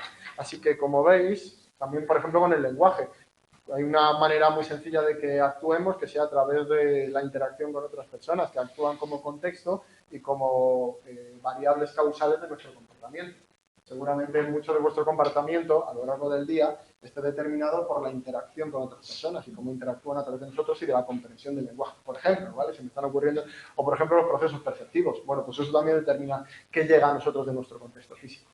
Pero hay una relación muy importante con otro proceso activador, que es la emoción. De hecho, aquí en la UNED no está así, pero en la mayoría de los planes de estudio de todas las universidades, la asignatura no es motivación por un lado y emoción por otro, es motivación y emoción, porque están muy relacionadas entre sí. Aquí, como lo tenemos separado, pues también veréis todas las cuestiones relacionadas con las emociones en otra asignatura, ¿no? Por una parte está muy bien porque tenéis más contenido sobre estas dos cosas. La parte mala es que como a estar separadas, pues no hay esa interacción entre ambas, o no se ve tan claramente esa interacción entre ambas. Tiene una parte buena, más contenido o más conocimiento, pero a la vez esa parte mala. No hay una solución perfecta para eso. Pero veréis que esa relación es muy, muy estrecha. Sobre todo, y lo vamos a ver ahora de manera muy somera, pero pensar en una cuestión específica. Cuando nosotros realizamos una conducta motivada, cuando realizamos cualquier conducta en general, porque evidentemente todas las conductas, a no ser que sean reflejas, son motivadas, es decir, a no ser que tú te asustes de manera refleja porque ha sonado un trueno o porque te ha caído una serpiente delante, ¿vale? El resto de conductas son motivadas y no son reflejas. Normalmente tienes una serie de objetivos, es decir, realizas la conducta con un fin. Hay un impulso, una necesidad, se realiza una conducta para conseguir un objetivo. Cuando consigues ese objetivo, normalmente va asociado a reacciones emocionales positivas. Y esas reacciones emocionales positivas hacen que esa conducta motivada se refuerce y que se repita más en el futuro. Dicho de una manera más llana, si tú estás estudiando psicología de la motivación y llegas al examen y la pruebas, pues eso seguramente hará que en el futuro la conducta de estudiar y el matricularte en otras asignaturas pues sea más probable. Por esas reacciones emocionales positivas. De hecho, esas reacciones emocionales positivas tras la conducta se trasladan también al inicio de la conducta motivada. Porque cuando uno está en un buen estado de ánimo, cuando tiene emociones positivas, es más proclive a realizar determinadas conductas. Es decir, los estados de ánimo positivos sirven para reforzar las conductas que se han realizado y también sirven como parte del proceso motivacional para activar las conductas que se van a realizar o para hacer más probables las conductas en un estado de ánimo positivo. Pero ¿qué ocurre si realizamos una conducta y no conseguimos nuestros objetivos? Os he puesto aquí el ejemplo de los exámenes, pero pensarlo para cualquier otra cosa. Pues que en general, a la no consecución o la frustración derivada de la no consecución de objetivos, pues siguen reacciones emocionales negativas. Buenas. Y esas reacciones emocionales negativas harán que esa conducta sea menos probable en el futuro. Pensar en la sensación de frustración que uno tiene cuando no le salen las cosas y en cómo disminuye sus ganas de realizar esa misma conducta en el futuro. A veces es muy útil eso también porque nos permite realizar conductas diferentes que nos lleven a conseguir el éxito. A veces la reacción emocional negativa no tiene por qué ser malo para nuestra adaptación, puede ser muy bueno. Si algo nos sale mal, pues es mejor que no repitamos las cosas de la misma manera, ¿no? Es mejor que tomemos otros cursos de acción. Pero también tiene el mismo efecto en el inicio de la conducta. Los estados de ánimo negativos hacen que el nivel de motivación o de impulso para realizar una conducta sea menor. Podéis pensar, si queréis, en un trastorno muy común, como es la depresión. La depresión, que tiene un componente de emoción negativa o de estado emocional negativo, tiene una, yo diría que su principal característica que la define, más allá de otras cosas que puedan ocurrir, es la depreciación o, mejor dicho, la disminución del nivel conductual de la persona. Las personas en un estado depresivo, su principal característica visible es que actúan mucho menos o tienen mucho menos nivel de actividad que el resto. Es decir, su motivación por no hacer nada es mucho mayor que su motivación por hacer otras cosas. Si habéis tenido algún caso cercano propio, es bastante frecuente, en general siempre no tiene, porque es un trastorno bastante frecuente, veréis como una de las cosas que ocurren es que las personas en medio de una depresión pues tienden a no querer hacer nada, a quedarse en la cama, a decir que no tienen energía para hacer cosas o que se sienten incapaces de empezar cualquier actividad. De hecho, es una de las bases del tratamiento. ¿Qué se hace para tratar una depresión? Estoy hablando de manera muy general, no toméis esto como la clave para ir a tratar depresiones, ¿vale? Simplemente es una idea general. Pues generalmente intentar que la persona realice actividades. De nuevo, si habéis tenido algún caso cercano, veréis que el psicólogo una de las cosas que recomienda es que hagas nuevas cosas, que busques nuevos reforzadores, que empieces a realizar actividad aunque no te apetezca. Y en casos muy graves, muy extremos, cuando la persona no se ve capaz de hacer absolutamente nada y no somos capaces de que empiece ese grado de actividad, ¿a qué se recurre? A los fármacos. ¿Y qué hacen los antidepresivos? Mejorar el estado de ánimo, aunque sea de manera artificial, para conseguir un estado de ánimo lo suficientemente estable como para que empieces a realizar actividades, recobrar nuevos reforzadores y que empieces a rueda otra vez de motivación, de conseguir objetivos, de refuerzo, que vuelve a meterte en esa rueda conducta. ¿Vale? Sí, dime. ¿Y en los casos en los que los fármacos te hacen sentir peor? Eso ya tiene que ver la razón un psiquiatra y un psicólogo, es decir, especializados, clínicos. Es decir, ¿por qué puede ocurrir que esos fármacos, hay una casuística muy grande, desde el efecto que pueda tener o la propia sugestión de la persona, a los efectos secundarios que puedan tener, que haga, por ejemplo, si un efecto secundario de un antidepresivo, imaginaros, sube el estado de ánimo, pero a la vez te hace, pues hay algunos que te hacen no retener líquidos o tener un estado como, por ejemplo, los corticoides, que también te hacen pues aumentar de peso. Pues si eso tiene un impacto negativo en ti, pues va a contrarrestar el efecto, es decir, hay que medir todas esas cosas. Es simplemente un ejemplo, pero para que todas esas cosas ya son mucho más complejas. Es decir, esto sirve como ejemplo para que veáis cómo las emociones afectan a nuestra conducta y a nuestra conducta motivada, tanto de manera positiva como negativa. Pero luego en las cuestiones específicas de los trastornos las cosas son mucho más complejas. Y los efectos de los fármacos, pues ya, y os digo, cuando estudiéis psicofarmacología, pues ya veréis. En este caso también la inhibición del sueño REM. Por ejemplo, hoy puede hacer que descanses peor y puede hacer que pues tiene sus problemas. Así que... ¿El qué? El líbido. También. Es decir, hay muchos efectos secundarios que pueden estar contrarrestando el efecto positivo del fármaco, si es que lo está teniendo en esa persona. Por eso siempre debe haber un seguimiento particular y específico en cada caso, pues para ver cuál es el tratamiento óptimo para esa persona. Cuando veamos los métodos de investigación, veréis que el último de ellos, el que denominamos cualitativo, tiene que ver mucho con la aplicación específica en contextos clínicos o en otro tipo de contextos. Cuando lo importante es ese caso concreto y no la derivación de leyes generales sobre el comportamiento o sobre la cognición. ¿Cuáles son los elementos de la motivación? Ya los hemos ido repasando. Aquí tampoco me voy a detener mucho porque a lo largo de lo que hemos estado viendo hasta ahora, pues hemos ido viendo los elementos del proceso motivacional. En primer lugar, el concepto de motivación. El constructo hipotético, el constructo cognitivo que hemos construido como psicólogos, como interesados en la investigación de los procesos psicológicos y de las conductas y la cognición humana, ¿no?, para intentar determinar cuáles son las causas o lo que determina el inicio, la dirección y el mantenimiento de la conducta. ¿Qué ocurre dentro de nosotros o cuáles son los procesos o cuáles son las características de los procesos que nos llevan a iniciar, dirigir y mantener la conducta? Pues a eso lo llamamos motivación. Una cosa que no podemos ver, pero que podemos investigar a través de los correlatos conductuales. El proceso motivacional, si este es el constructo, este es todo el proceso que va desde que sentimos la necesidad de hacer algo o sentimos el impulso de hacer algo hasta que conseguimos o realizamos la conducta y llegamos al objetivo final o no conseguimos el objetivo final. Es decir, es la interacción entre la persona y el medio. ¿Tienes hambre? Pues desde el momento en el que sientes el impulso de comer van a ocurrir una serie de cosas en las que habrá un proceso de interacción con el medio. Ese es el proceso motivacional. No es una cosa instantánea, no tienes hambre y de repente ¡pop!, dejas de tener hambre. Nos pasan una serie de cosas. Pero una cosita, ¿el proceso motivacional termina cuando ya has conseguido el objetivo? Eso es. No, a ver, ojo. Termina ese proceso específico motivacional. El proceso motivacional no termina nunca porque siempre estamos actuando. Entonces, cuando termina o se consigue un objetivo, empieza uno nuevo. Siempre hay multitud de cosas de cursos de acción que siguen los seres vivos. Así que nunca estamos ausentes de motivación por hacer algo. Siempre hay algo. Aunque sea estar tan cansado que uno quiere dormir. Bueno, pues también es un objetivo. Se cumple, luego al día siguiente empieza otro. Pero ese círculo cerrado de esa motivación concreta o de esa conducta concreta sigue terminando. O sea, el proceso motivacional, por ejemplo, de dormir, acabaría cuando ya te has quedado dormida. Ahí se acabaría.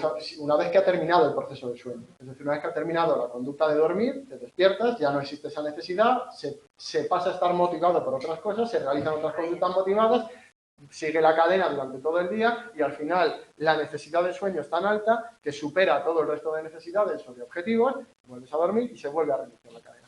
¿Veis que es una cosa de pesos entre las diferentes conductas? ¿Por qué uno no duerme todo el día? Bueno, pues porque la necesidad de sueño es menor que otros objetivos o necesidades que tengas. En el momento en que es tan grande que pesa más que las demás, pues vas a dormir. Pero mientras no lo sea, por eso a veces uno puede aguantar mucho tiempo sin dormir porque tenga otras cosas más importantes desde su punto de vista que hacer, como por ejemplo pues estudiar porque tiene un examen o porque se tiene que quedar despierto porque tiene un familiar enfermo y está preocupado, etc. ¿Vale? Pero veis que es como siempre un juego entre las diferentes opciones de actuación y el grado de necesidad de impulso que genera. Y eso nos hace decidir entre diferentes conductas y, por tanto, actuar. Eso es el proceso motivacional, esa interacción. Y, por último, la conducta motivada, que es el resultado final. La conducta consumatoria. lo que se realiza para conseguir el objetivo final. En el caso de que tengas hambre, pues la conducta de comer. En el caso de que tengas sueño, pues la propia conducta. Ese sería el resultado final. Por ejemplo, si le tienes miedo a los ratoncitos, pues la conducta final, este ejemplo lo pone en el libro. Un poco raro, pero lo pone en el libro. Pues la conducta final sería huir del ratón. También no sirve cualquier cosa. Es que cualquier mínima conducta que os imaginéis responde a este mismo proceso, por mínima que sea. Cualquier cosa que estéis haciendo ahora mismo. Ahora mismo os estáis debatiendo seguramente también entre querer iros y estar aquí. ¿Por qué os habéis quedado aquí? Pues porque en el momento pesa más el quedaros por alguna razón que desconozco, pero bueno, pues pesa más el quedaros que el largaros. Seguramente si yo sigo explicando cosas y son las 6:30 y ves que yo me entero de la hora y las 7 y las 8 empezaréis a iros. Porque llegará un momento en el que el peso de hacer otras cosas o la necesidad de hacer otras cosas o el impulso de hacer otras pese más que el quedaros aquí escuchándome hasta el infinito cuando yo parece que no me he dado cuenta ni de nada. ¿Veis? Todo es un juego de equilibrios entre las diferentes cosas. Bueno, ¿y qué nos lleva a actuar como actuamos? ¿No, ¿es el ambiente el responsable de las conductas o es el individuo el responsable de las conductas? Esto también es algo muy importante y una dicotomía que ha tenido mucho debate en las ciencias del comportamiento y también en la filosofía. ¿Por qué hacemos lo que hacemos? ¿Es porque nosotros guiamos o tenemos unas predisposiciones innatas para realizar determinadas cosas o porque el contexto nos empujó a hacer esas cosas? Cuando hablamos de que el contexto o la situación específica es lo que nos lleva a realizar una determinada conducta, hablamos de estado motivacional. Es decir, una situación concreta te lleva a actuar de una determinada manera. De nuevo, ponemos un ejemplo de aquí mismo de clase. Ahora la mayoría, por no decir todos, estáis callados. ¿Quiere decir eso que sois todos y todas personas muy tímidas que no habláis nunca? No, estáis callados por una situación concreta, contextual. Normalmente en clase, pues para poder escucharme, pues tenéis que estar callados. Básicamente es eso. O por cuestiones sociales, que está bien visto en clase atender, o estar callado, o no molestar. Es una cuestión situacional. Pero eso no quiere decir que algunos de vosotros seáis más o menos tímidos, más o menos extrovertidos, más o menos introvertidos. Eso es un rasgo motivacional. Las características específicas de cada persona que le empujan a actuar de una determinada manera en determinadas situaciones. Lo que configuraría las diferencias individuales. Cuando estáis ante la misma situación, no todo el mundo se comporta igual. De nuevo lo podéis ver aquí en clase. No todo el mundo, a pesar de que más o menos se siguen ciertas reglas, unas personas preguntan más, otras menos, unas toman notas, otras simplemente atienden. Cada uno tiene diferencias individuales en función de sus propios rasgos. Es decir, dado el mismo contexto, hay diferentes rasgos o predisposiciones que determinan la actuación de la persona, del individuo. Eso es un rasgo motivacional. También se han estudiado, cuando estudiéis personalidad, veréis esos rasgos de personalidad famosos y todo ese tipo de cosas. Veis que las dos cosas determinan cómo actuamos ante una determinada situación. Tanto las cuestiones externas y la situación concreta, como nuestras predisposiciones internas o nuestros rasgos específicos, que pueden ser aprendidos a su vez o también pueden ser heredados. Hay personas que son por naturaleza pues, más calladas o más introvertidas, otras más extrovertidas. Otras lo eran antes, pero han ido aprendiendo o han tenido un contexto social en el que han aprendido a ser muy extrovertidas o a ser de una determinada manera o a ser más competitivos. Cada uno tiene ciertos rasgos, unos se aprenden, otros son innatos, pero todos son rasgos motivacionales. Bueno, ¿qué sería la motivación entonces? Porque hay bastante lío en cuanto a esto. Hemos visto un montón de cosas, un montón de conceptos, constructos, procesos, etcétera, etcétera. Pues la verdad es que no hay una definición unitaria. No hemos llegado a ese punto en el que podemos definir la motivación de una manera única y exclusiva, porque una de las cosas que hemos visto es cómo interacciona con un montón de procesos cognitivos y con otras situaciones, tanto contextuales como personales del individuo. De hecho, en el libro os viene esto, os viene una revisión de hace poco tiempo, bueno, relativamente poco tiempo, ¿vale? Esto de la investigación, en el que se descubren hasta más de 100 definiciones, o dicho de otra manera, no es que haya 100 definiciones distintas de motivación, sino que cada autor ha propuesto la suya, muchas veces, lógicamente, muy similares unas a otras.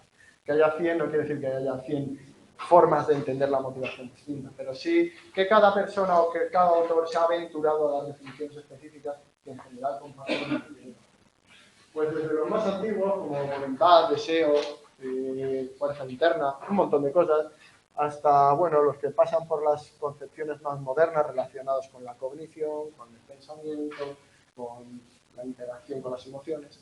Y vuestro libro Y el equipo docente propone una definición pues, que es un poco integradora de lo que sería ese proceso motivacional o motivación. El proceso adaptativo que energiza y dirige el comportamiento hacia un objetivo meta y que instiga y mantiene ese comportamiento. Veis que básicamente lo que hace es definir, resumir el proceso motivacional que hemos visto antes. Es un proceso, es decir, no es una cuestión estática, es algo que ocurre a lo largo del tiempo, que además está en bucle constantemente, siempre ocurriendo una y otra vez. Da impulso, es decir, es lo que nos hace actuar, da fuerza fisiológica o activación fisiológica. Y también dirige la conducta. No solo nos impele a actuar, sino que además nos dice hacia dónde actuar. ¿Qué hacer? Hacia objetivos concretos, porque siempre que actuamos lo hacemos hacia algo. No vamos, lo contrario, pues, bueno, habéis oído esta expresión muchas veces, lo de va como pollo sin cabeza. Cuando uno va y que no sabe lo que hace, es una conducta que no está dirigida hacia nada, no está motivada hacia nada, que parece que no tiene ninguna razón de ser. Eso sí, como un pollo sin cabeza. Sin embargo, la conducta motivada es una conducta dirigida hacia un objetivo. Puede ser más o menos claro. De hecho, cuanto más activados estamos, os habréis dado cuenta también de que hay veces que no sabemos qué estamos haciendo. Que cuando uno se activa demasiado, tiene un nivel de estrés muy elevado, a veces se pone a hacer cosas, va pasando de uno a otro, parece que no es capaz de centrarse en nada. Esa sería una situación en la que el exceso de activación da lugar a una incapacidad para decidir sobre una conducta motivada. Una buena conducta motivada es la que se dirige hacia un objetivo. Y que además no solo se dirige, sino que mantiene esa activación para que se pueda mantener la conducta en activo. Porque para no abandonar la conducta es necesario mantener ese nivel de activación durante el tiempo. Y básicamente, esto sería la definición de consenso de lo que consideramos motivación o proceso motivacional, como queráis, ¿vale? Ambos, más o menos, o se pueden utilizar, si queréis, como sinónimos o los utilizaremos. ¿Vale? ¿Cómo lo podemos estudiar? Pues vamos a ver diferentes maneras en las que podemos estudiar la motivación. Yo os he dado también un pequeño avance sobre ello. Vamos a utilizar, lógicamente, el método científico. ¿Y en qué consiste el método científico? Pues como habéis visto también, en este caso lo que vamos a intentar es desvelar cómo funciona algo que no se ve a través de lo que se ve. Es decir, cómo funciona esto, el organismo, a través de lo que vemos, que es los estímulos que hay en el ambiente y las respuestas que da el organismo. Aquí tampoco me detengo mucho porque ya hemos visto algo de eso. Por ejemplo, podemos crear situaciones concretas. Dejamos una rata con hambre, no la damos de comer durante 2 días. Esto se hace mucho en psicología, lo de palomas o ratones, para que realicen una actividad o realicen un experimento, lo que se hace es hacer que, o dejarles sin comida durante un periodo, sin riesgo para ellos, ¿vale? Hay unos pesos mínimos que tienen que mantener para saber que no afecta a su salud. Pero lo que se hace normalmente es, por ejemplo, si tú quieres o estás haciendo un experimento, yo qué sé, sobre actividad adjuntiva de no sé cuánto, lo que sea, no me voy a meter ahora en esto. Pues lo que se hace para que la rata o el ratón haga la actividad que tú quieres que haga es premiarla con comida, por ejemplo, pero para que la comida sirva como premio, ¿qué tienes que hacer? Pues que tenga hambre. ¿Y cómo haces que tenga hambre? Pues la dejas sin comer un par de días, ves que baje su peso al 80% o al 85%, y cuando está en ese peso, pues hacer el experimento. ¿Qué quiere decir eso? Que la rata está motivada para hacer una conducta o para realizar la conducta que quiere el experimentador. ¿Por qué? Porque sabe que después de esa conducta viene el premio, que es la comida. Si no, se va a poner a la rata a hacer lo que tú quieres porque sí, pues lo llevas claro. Lo hace básicamente porque después la das de comer. Esa sería una situación concreta creada. Es decir, ¿cómo podemos saber si existe la motivación de hambre? Pues vamos a quitar comida y vamos a ver cómo se regula la expresión, es decir, la conducta de hambre en función de la necesidad de comida. Así inferimos que el hambre es una motivación primaria, es decir, que los sujetos que tienen falta de comida tenderán a una mayor búsqueda de comida y una mayor ingesta si tienen un mayor déficit de alimentos o llevan más tiempo sin comer. Por ejemplo, también podemos medir directamente las conductas. Si no podemos modificar el ambiente, tendremos que medir la motivación de los individuos directamente y ver o asignar sus variaciones a necesidades específicas o motivos específicos. Esto se suele hacer mucho en humanos. Los humanos normalmente pues, no está muy bien dejarles 3 días sin comer para que hagan algo, ¿vale? Así que lo que solemos hacer es utilizar cuestionarios para medir su nivel de motivación. Por ejemplo, motivación para hacer ejercicio físico, motivación para realizar ciertas actividades o trabajo o al inicio de una carrera. Pues hay cuestionarios específicos que nos indican, según las respuestas de la persona, la motivación. Ya veremos que esto está muy relacionado con el método correlacional que veremos un poquito más. Y podemos combinar ambas, podemos medir la motivación de los individuos y podemos también intentar crear situaciones estimulantes. Es decir, podemos hacer una combinación. Sí. El ejemplo de la comida es que si le quitan la comida y se produce una motivación para conseguir la motivación primaria, ¿podría extrapolar al ejemplo de la droga, por ejemplo? ¿Al ejemplo de? De la droga, por ejemplo. ¿Al ejemplo de la droga? Sí, bueno, preguntaba el compañero que si el ejemplo de la comida y como motivación primaria, la falta de comida o la necesidad de comida, se puede extrapolar al efecto de la droga. El efecto de la droga es algo particular, ¿vale? Porque depende más de procesos de aprendizaje. Es decir, procesos de aprendizaje y condicionamiento y también procesos de dependencia química. ¿Vale? Así que la cosa es un poco más compleja. Lógicamente, las drogas o la droga no es algo que sea primario, es decir, no necesitas droga para sobrevivir, así que no se puede considerar una motivación primaria. Pero sí puede considerarse una motivación del individuo en tanto en cuanto lo busque porque tenga necesidad, por procesos de aprendizaje en este caso o por procesos de dependencia química. El proceso sería similar, pero no tendría que ver con una motivación primaria, sino con otras motivaciones. ¿Vale? Lo vamos a ver también un poquillo más adelante y vamos a ver algunos ejemplos sobre los efectos de las drogas, sobre su relación con procesos de aprendizaje también y cómo se regula ese comportamiento. ¿Vale? Pero por ahí iría la cosa. No es una motivación primaria, lógicamente, pero sí se puede convertir en una motivación muy fuerte por aprendizaje y por el consumo regional. Bueno, vamos a poneros un ejemplo de hecho esto es una investigación real. Aquí lo tenéis, del año 1979. The Effect of Food and Water Deprivation and Satiation on Recognition. The American Journal of Psychology, del 1979. ¿Qué hicieron estos señores? Pues ver si la motivación, o el grado de motivación por realizar una tarea, o mejor dicho, el rendimiento de una tarea variaba en función del grado de motivación que tuvieses por realizar esa tarea. ¿Y qué hicieron? Pues algo bastante sencillo. Pues os he dicho que no se puede quedar a la gente sin comer. Bueno, pues esto lo hicieron. No pasa nada, si aceptan no pasa nada. Lo que hicieron es generar dos grupos. Esto es lo que llamamos variable independiente. Modificamos las situaciones estimulares, el contexto previo, ¿vale? En la modificación que hacemos. A un grupo lo tienes sin comer 12 horas, tienes un hambre que te cagas, y otro grupo, antes de realizar la tarea que tenían que realizar, comió, pues le dieron de comer todo lo que quisiese. Dulces, cosas muy copiosas y con muchas calorías que te sacian mucho y quitan las ganas de comer, lógicamente, cuando están muy bien. Bueno, pues estos fueron los dos grupos. ¿Qué es lo que tenían que hacer estas personas, estos estudiantes? Pues lo que tenían que hacer era una tarea de reconocimiento de palabras. Memorizaban unas listas de palabras y después esas aparecían una serie de palabras en la pantalla. Y tú tenías que decir si estaba en la lista o no estaba en la lista. Eso es una tarea de reconocimiento estándar, muy sencillo.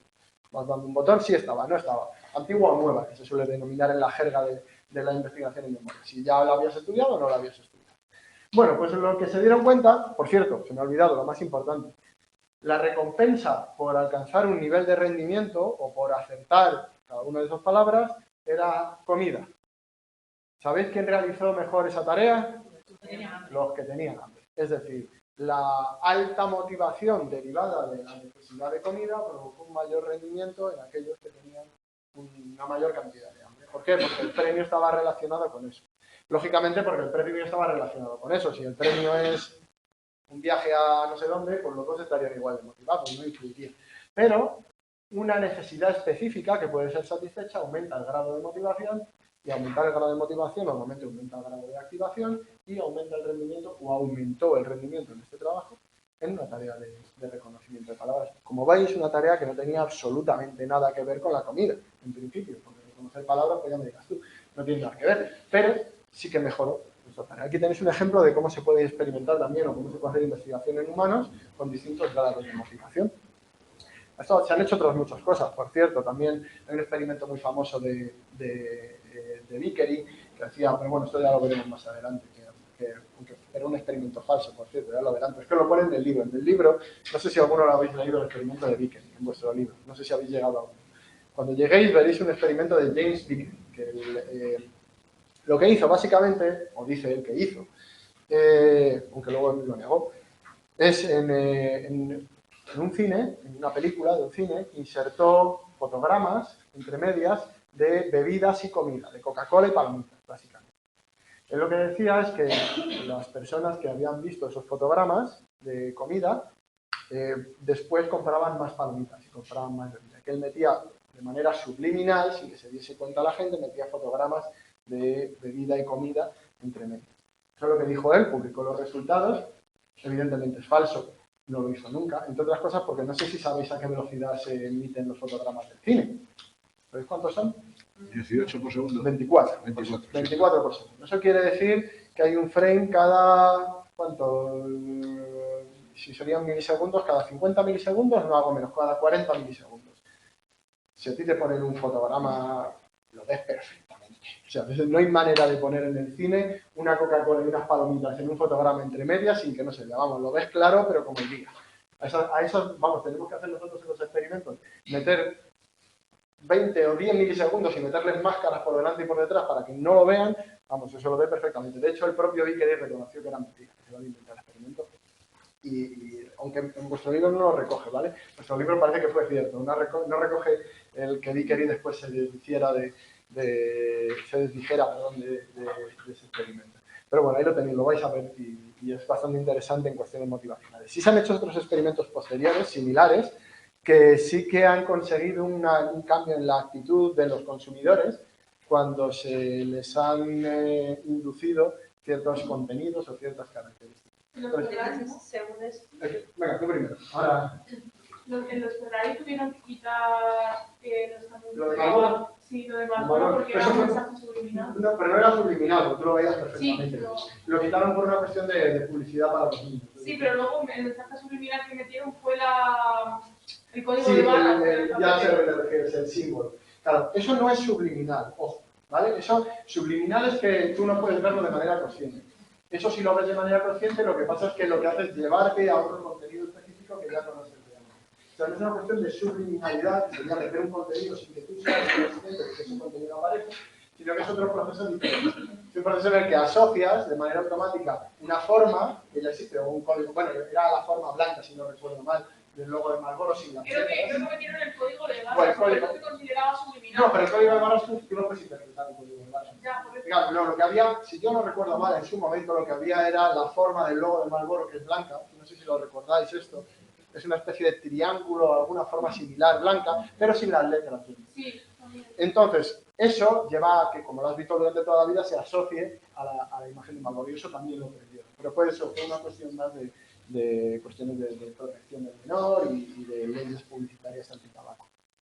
Subliminal tendría que ser una presentación de la que no llegas a ser correcta. Hay muchos métodos para lograrla, pero normalmente además los procesamientos subliminales tienen muy poco recorrido en cuanto a la influencia que pueden tener, o sea, son décimas de segundo. Pero con 2 décimas de que parte del sistema límbico al neocórtex, que es donde asimilas esa información. Si no la asimilas, se queda subliminalmente en el límbico y por lo tanto el límbico luego hace que tengas una actuación en base a esa respuesta que no eres consciente. Bueno, esto no estoy dando clases, no, me explicaré mejor. Sí. Quiero decir que es lo que yo he leído sobre la teoría de los subliminales. Es que no nos podemos meter mucho en esto. No, si no quiero alargar, simplemente... No nos podemos meter, pero tener en cuenta teoría sobre la conciencia y sobre qué se procesa de manera consciente y sobre la implicación de los diferentes cortezas motoras. Muy complicado. De hecho, es que estamos en esto, acabamos de recibir un proyecto del Ministerio para investigar estas cosas. ¿Sí? Así que estamos metidos en ello. ¿Y lo del cine por falso? Porque sí, lo del cine por falso. Que hasta la película del Club de la Lucha lo parodian y que dicen que eso pasó. Ya, es falso, completamente. Es que no se puede, es imposible. O sea, si tú metes un fotograma, lo ves.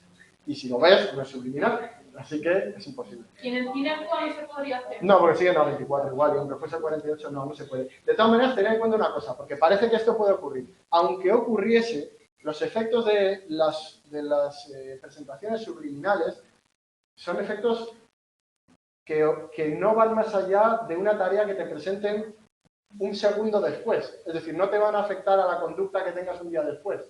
Básicamente te pueden afectar a la rapidez con la que respondes o si luego aparece un cuadrado o un triángulo. Fin de la historia. Puedes meter todas las imágenes subliminales que quieras, que no va a modificar tu conducta de compra o lo que te guste, nada de eso. No hay ningún efecto subliminal de ese tipo. Olvidaros de todo eso, es muy romántico, queda muy bien, pero no ocurre. No ocurre nunca. Es muy difícil que modifique 50 milisegundos la velocidad de respuesta a un rombo que aparece después. Imaginaros como para que modifique las ganas que tenga de comprar de una tele. No ocurre. O sea, eso queda muy bien, pero no ocurre nunca. Así que es una decepción de la psicología, el hecho de que no podamos influir en la conducta de esa manera, pero es lo que hay. Bueno, aquí tenéis a uno de estos tipos que realizaban gran cantidad de experimentos. ¿Sabéis quién es? ¿No? Bueno, pues familiarizaros con él, porque esto es Woodrow Frederick Skinner. Este es Skinner, ¿vale? Premio, o sea, doctor honoris causa en muchas universidades, entre ellas también. Es que no tengo mi mesilla, pero cuando era joven.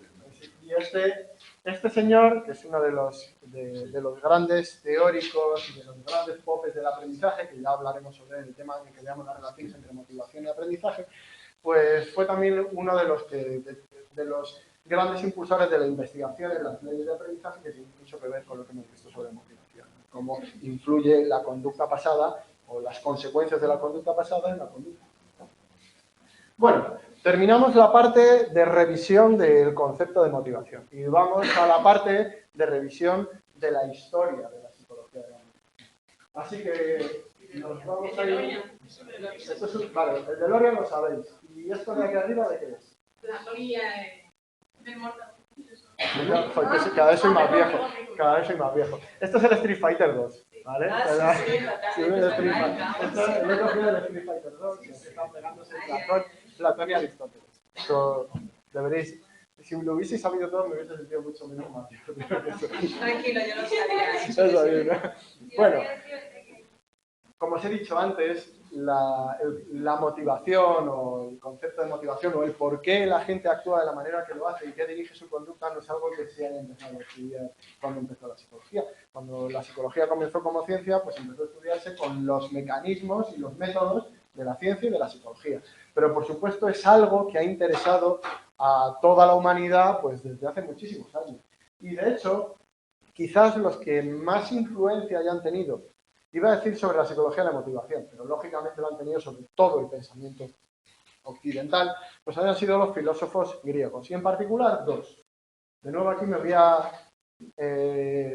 limitar a un resumen muy rápido de lo que nos interesa sobre Platón y Aristóteles. A mí, en el fondo, me da un poco de vergüenza hablar en 5 minutos sobre Platón y Aristóteles, porque esto da para una vida completa, ¿vale? Pero sobre todo quiero que entendáis el marco conceptual que estos señores generaron y que sigue siendo parte de lo que nosotros pensamos en la actualidad y que sigue determinando la forma en que se moldean nuestros pensamientos. En particular, Platón fue el primero que instauró en su pensamiento el concepto de dualidad. ¿Os acordáis del pensamiento platónico como una especie de diferencia, que él hablaba de una diferencia entre el mundo físico y el mundo de las ideas? Y que nosotros vivíamos en el mundo físico, pero nuestro alma inmortal provenía del mundo de las ideas. Y todo nuestro conocimiento ya estaba almacenado de manera previa. Bueno, nuestro cerebro no, porque en esa época no pensaban que el cerebro fuese la base de nuestro pensamiento. Sería el corazón, el alma o los humores corporales, o Dios sabe qué, ahora mismo no recuerdo. Pero pensaba en esas dos dimensiones del ser humano y que todo nuestro conocimiento consistía en rememorar aquello que ya habíamos aprendido cuando habíamos tenido contacto con el mundo de las ideas. Esto lo explica muy bien en el libro de la República, por ejemplo. Bueno, muy bien es un decir, porque es una chapa importante, ¿vale? Pero sí que es una teoría y una manera de pensar que ha influido durante muchos siglos y muy bien sistematizada. Bueno, pues este comienzo de la dualidad, de la diferencia entre el mundo físico y el mundo de las ideas, el mundo racional, el alma inmortal, es lo que ha determinado el pensamiento occidental durante 2000 años. Esto es la religión cristiana. Mucho antes de que existiese la religión cristiana, es esto. La Biblia y otros textos monoteístas bueno, no solo la religión cristiana, todo el resto de religiones monoteístas occidentales, básicamente son esto, o derivaciones de este pensamiento. Bueno, lo que pensamos, lo que nos interesa a nosotros en este caso, que lo que pensaba Platón es que todo nuestro conocimiento proviene del mundo de las ideas y que lo que nosotros hacemos es recordar, no aprendemos, recordamos aquello que ya sabíamos o que nuestro alma, con lo que nuestro alma estuvo en contacto en el mundo de las ideas. La reminiscencia, efectivamente, esa es la palabra exacta que utilizó Platón. Así que todo el conocimiento proviene de la razón. ¿Veis esta conexión con lo que luego serían las teorías innatistas y el concepto de herencia y las filosofías racionales, por supuesto? Pues nace aquí. Y sin embargo, su discípulo, Aristóteles, da un giro bastante grande, no en cuanto a la forma de pensar, que por supuesto estaba influido y estaba determinado por su maestro, sino a la importancia de los sentidos y del conocimiento a través de la interacción con el mundo. Para Aristóteles, todo el conocimiento procede de los sentidos. Y él dice, no es que nosotros rememoremos o tengamos reminiscencias del mundo de las ideas, nuestro alma inmortal, que estuvo en contacto con ese mundo, sino que todo lo que aprendemos es a través de nuestro contacto con el mundo. Nuestra mente es una tabula rasa que va llenándose con contenido según interaccionamos con el mundo. Y todas nuestras ideas, nuestros pensamientos, son creaciones a través de esa experiencia. ¿Veis de dónde surgen todas las filosofías empiristas y todas esas partes de la psicología relacionadas con la interacción con el medio ambiente, el conductismo y otras ¿cómo se llama? Otras, ¿cómo será la palabra? Corrientes. Otras corrientes, muchísimas gracias. Otras corrientes relacionadas con el empirismo, pues de aquí nacen de los filósofos griegos, de mucho antes de lo que pensamos, incluso mucho antes de la existencia de la ciencia en general como disciplina. De hecho, una de las cosas que propuso Aristóteles fue el concepto de libre albedrío, el hecho de que los seres humanos se comportan de acuerdo a sus deseos. Esto también ha sido una de las... Bueno, no solo los seres humanos, sino todos los seres vivos, por eso el concepto de animismo, porque para Aristóteles todos los seres vivos tenían alma y por lo tanto todos podían actuar de manera libre y de manera no determinada. Es un concepto opuesto al determinismo, al hecho de que todas nuestras conductas están determinadas. Esto también ha influido en nuestro pensamiento como sociedad. El hecho de que todos y cada uno de nosotros sintamos que actuamos dirigidos por nuestros deseos o por lo que nosotros queremos, el concepto de libertad, procede de la filosofía aristotélica. El hecho de que él ya pensaba que nuestra alma, desligada del mundo, era inmortal y podía decidir o no estaba sujeta a los mecanismos del mundo. Cosa que luego, por cierto, trasladaría a otros filósofos, que un poquito más adelante. De hecho, este animismo de Aristóteles generó bastante polémica. Y cuando surgió o empezó a surgir la ciencia como un método de conocer el mundo, de conocer la forma en que el universo funciona, este concepto de animismo empezó a ponerse en duda. Y lo que surgió fue un concepto contrapuesto, el de determinismo. El universo como una especie de mecanismo. Y por supuesto, todo lo que contiene el universo debía o debería obedecer las mismas reglas. Por tanto, todo el universo y por tanto todos los seres vivos deberían estar sujetos a las mismas reglas y al hecho de que una causa provocar un efecto. Es decir, el determinismo del universo y también de nuestro comportamiento. O por lo menos el del resto de animales, porque aquí surgió un problema. Estamos hablando de los siglos XVII, siglos XVIII, más o menos por esa época. Y en esa época la ciencia ya empezaba a surgir como una manera de conocer el mundo. Pero había algo que seguía estando presente, que es, lógicamente, la religión. Eran sociedades muy religiosas. Y cuando uno decía cosas como estas, y que el universo estaba determinado y seguía unas leyes generales que nada podía desobedecer, pues estaba chocando con una concepción cristiana muy potente, que es la del alma inmortal y la de los hombres hechos a su imagen y semejanza. Y el pobre Descartes pues también tuvo que hacer frente a ese tipo de cuestiones. ¿Os acordáis de Descartes? Descartes sigue la línea platónica del dualismo. Es decir, miles de años después, quizás uno de los filósofos más importantes de la época o de la edad moderna en Europa, sigue pensando de la misma manera o sigue teniendo el mismo esquema de pensamiento que tenía Platón miles de años antes, en la Grecia clásica. Una especie de dualismo entre el cuerpo físico y el alma inmortal.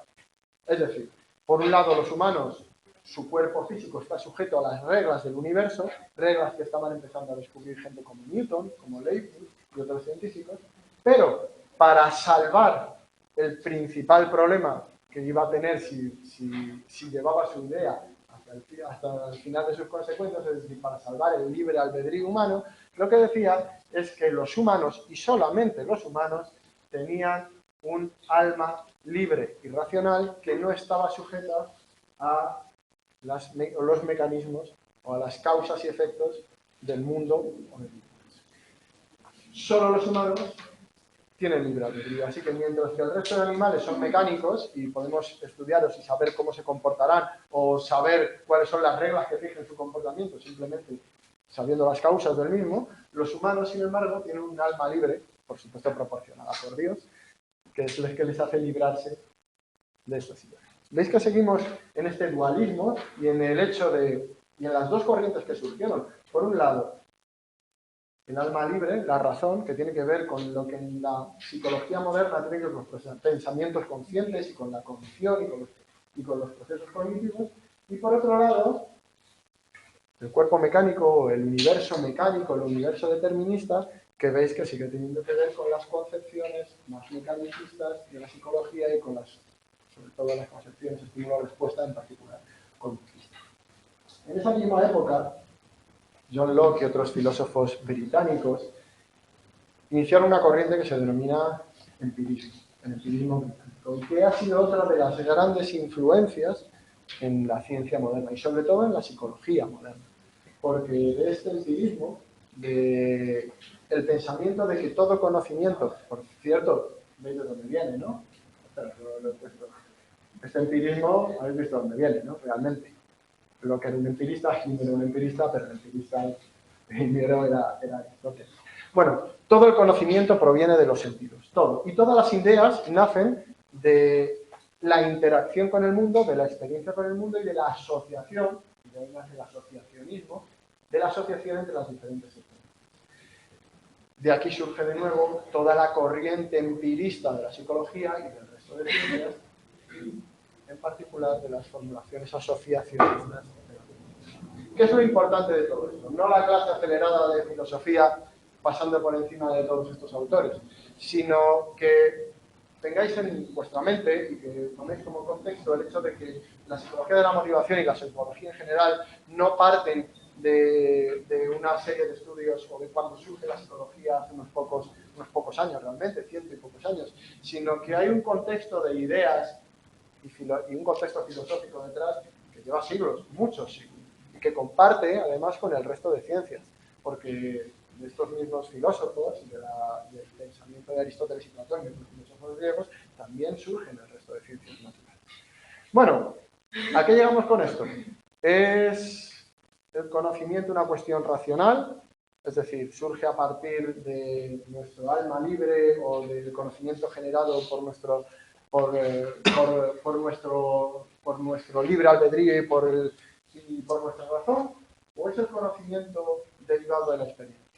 Bueno, pues llega Kant para unir en su idealismo kantiano las dos corrientes filosóficas primordiales y que en cierto sentido estaban enfrentadas. ¿Qué es lo que dice Kant? Pues, de nuevo, resumir esto en una frase, el pobre Kant si se levanta uno, viene aquí y me corta el cuello. Pero básicamente, por definir lo que de influencia ha tenido sobre la psicología, la conclusión que llega Kant es que la mente construye, la mente elabora el conocimiento que se adquiere a través de los sentidos. Es decir, el conocimiento no es una cuestión puramente racional, no es la razón la que crea de la nada conocimiento, tampoco es una cuestión solo de interacción o de experiencia con el mundo, sino que es a través de la experiencia como absorbemos o tenemos conocimiento que después construimos y elaboramos para generar nuevas ideas y nuevo conocimiento. Todo conocimiento empieza en la experiencia, pero no todo el conocimiento procede de la experiencia, porque a partir de ese conocimiento la mente humana, la razón puede elaborar nuevas ideas, puede unirlas, puede juntarlas, puede crear nuevos pensamientos. Esto en cuanto... ¿Qué hora es, por cierto? Sí, terminamos ya mismo. Termino con esto y por ahí acabamos, ¿vale? Y seguimos la semana que viene. Esto en cuanto a los antecedentes filosóficos de la psicología. Pero después de los antecedentes filosóficos surgieron las ciencias naturales. Y muchas ciencias naturales son mucho más antiguas que la psicología. Por lo tanto, la psicología y la psicología de la motivación también tienen antecedentes en otras ciencias naturales.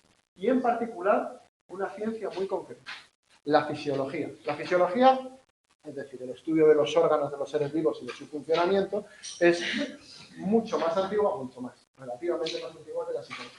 Pero sus descubrimientos fueron muy importantes para la ciencia psicológica. En particular, como podéis imaginar, los conocimientos sobre el funcionamiento del sistema nervioso. Cuando los fisiólogos empezaron a interesarse por el cerebro, por el sistema nervioso central y el sistema nervioso periférico y cómo funcionaba aquello. Y se dieron cuenta de muchas cosas, entre otras, que la conducta estaba determinada por el funcionamiento de esos nervios y de ese órgano que había encima, o dentro, mejor dicho, encima de nuestros hombros y dentro de nuestra cabeza. Dos descubrimientos muy importantes. Los descubrimientos de Bell y Magendie, que examinando los cuerpos de animales descubrieron que existían dos tipos de nervios o de conducciones nerviosas en los organismos, las sensoriales y las motoras. Es decir, que había sistemas en el cuerpo de los diferentes organismos, unos para recibir información y otros para emitir una respuesta ante esa información. Los nervios sensoriales reciben información, por ejemplo, los que van a nuestros ojos reciben información, y los nervios motores son los que realizan una conducta. Es decir, los que le dicen a nuestros músculos, sean cuales sean, los de la lengua para hablar o cualquier otro, cómo actuar. Ya nos dice algo de esto, ¿no? El sistema nervioso está detrás de la conducta. Parece que recibimos información, unos nervios reciben información y automáticamente se responde de una manera. Por otro lado, Müller también formuló lo que él denominó la ley de la energía específica de los nervios sensoriales.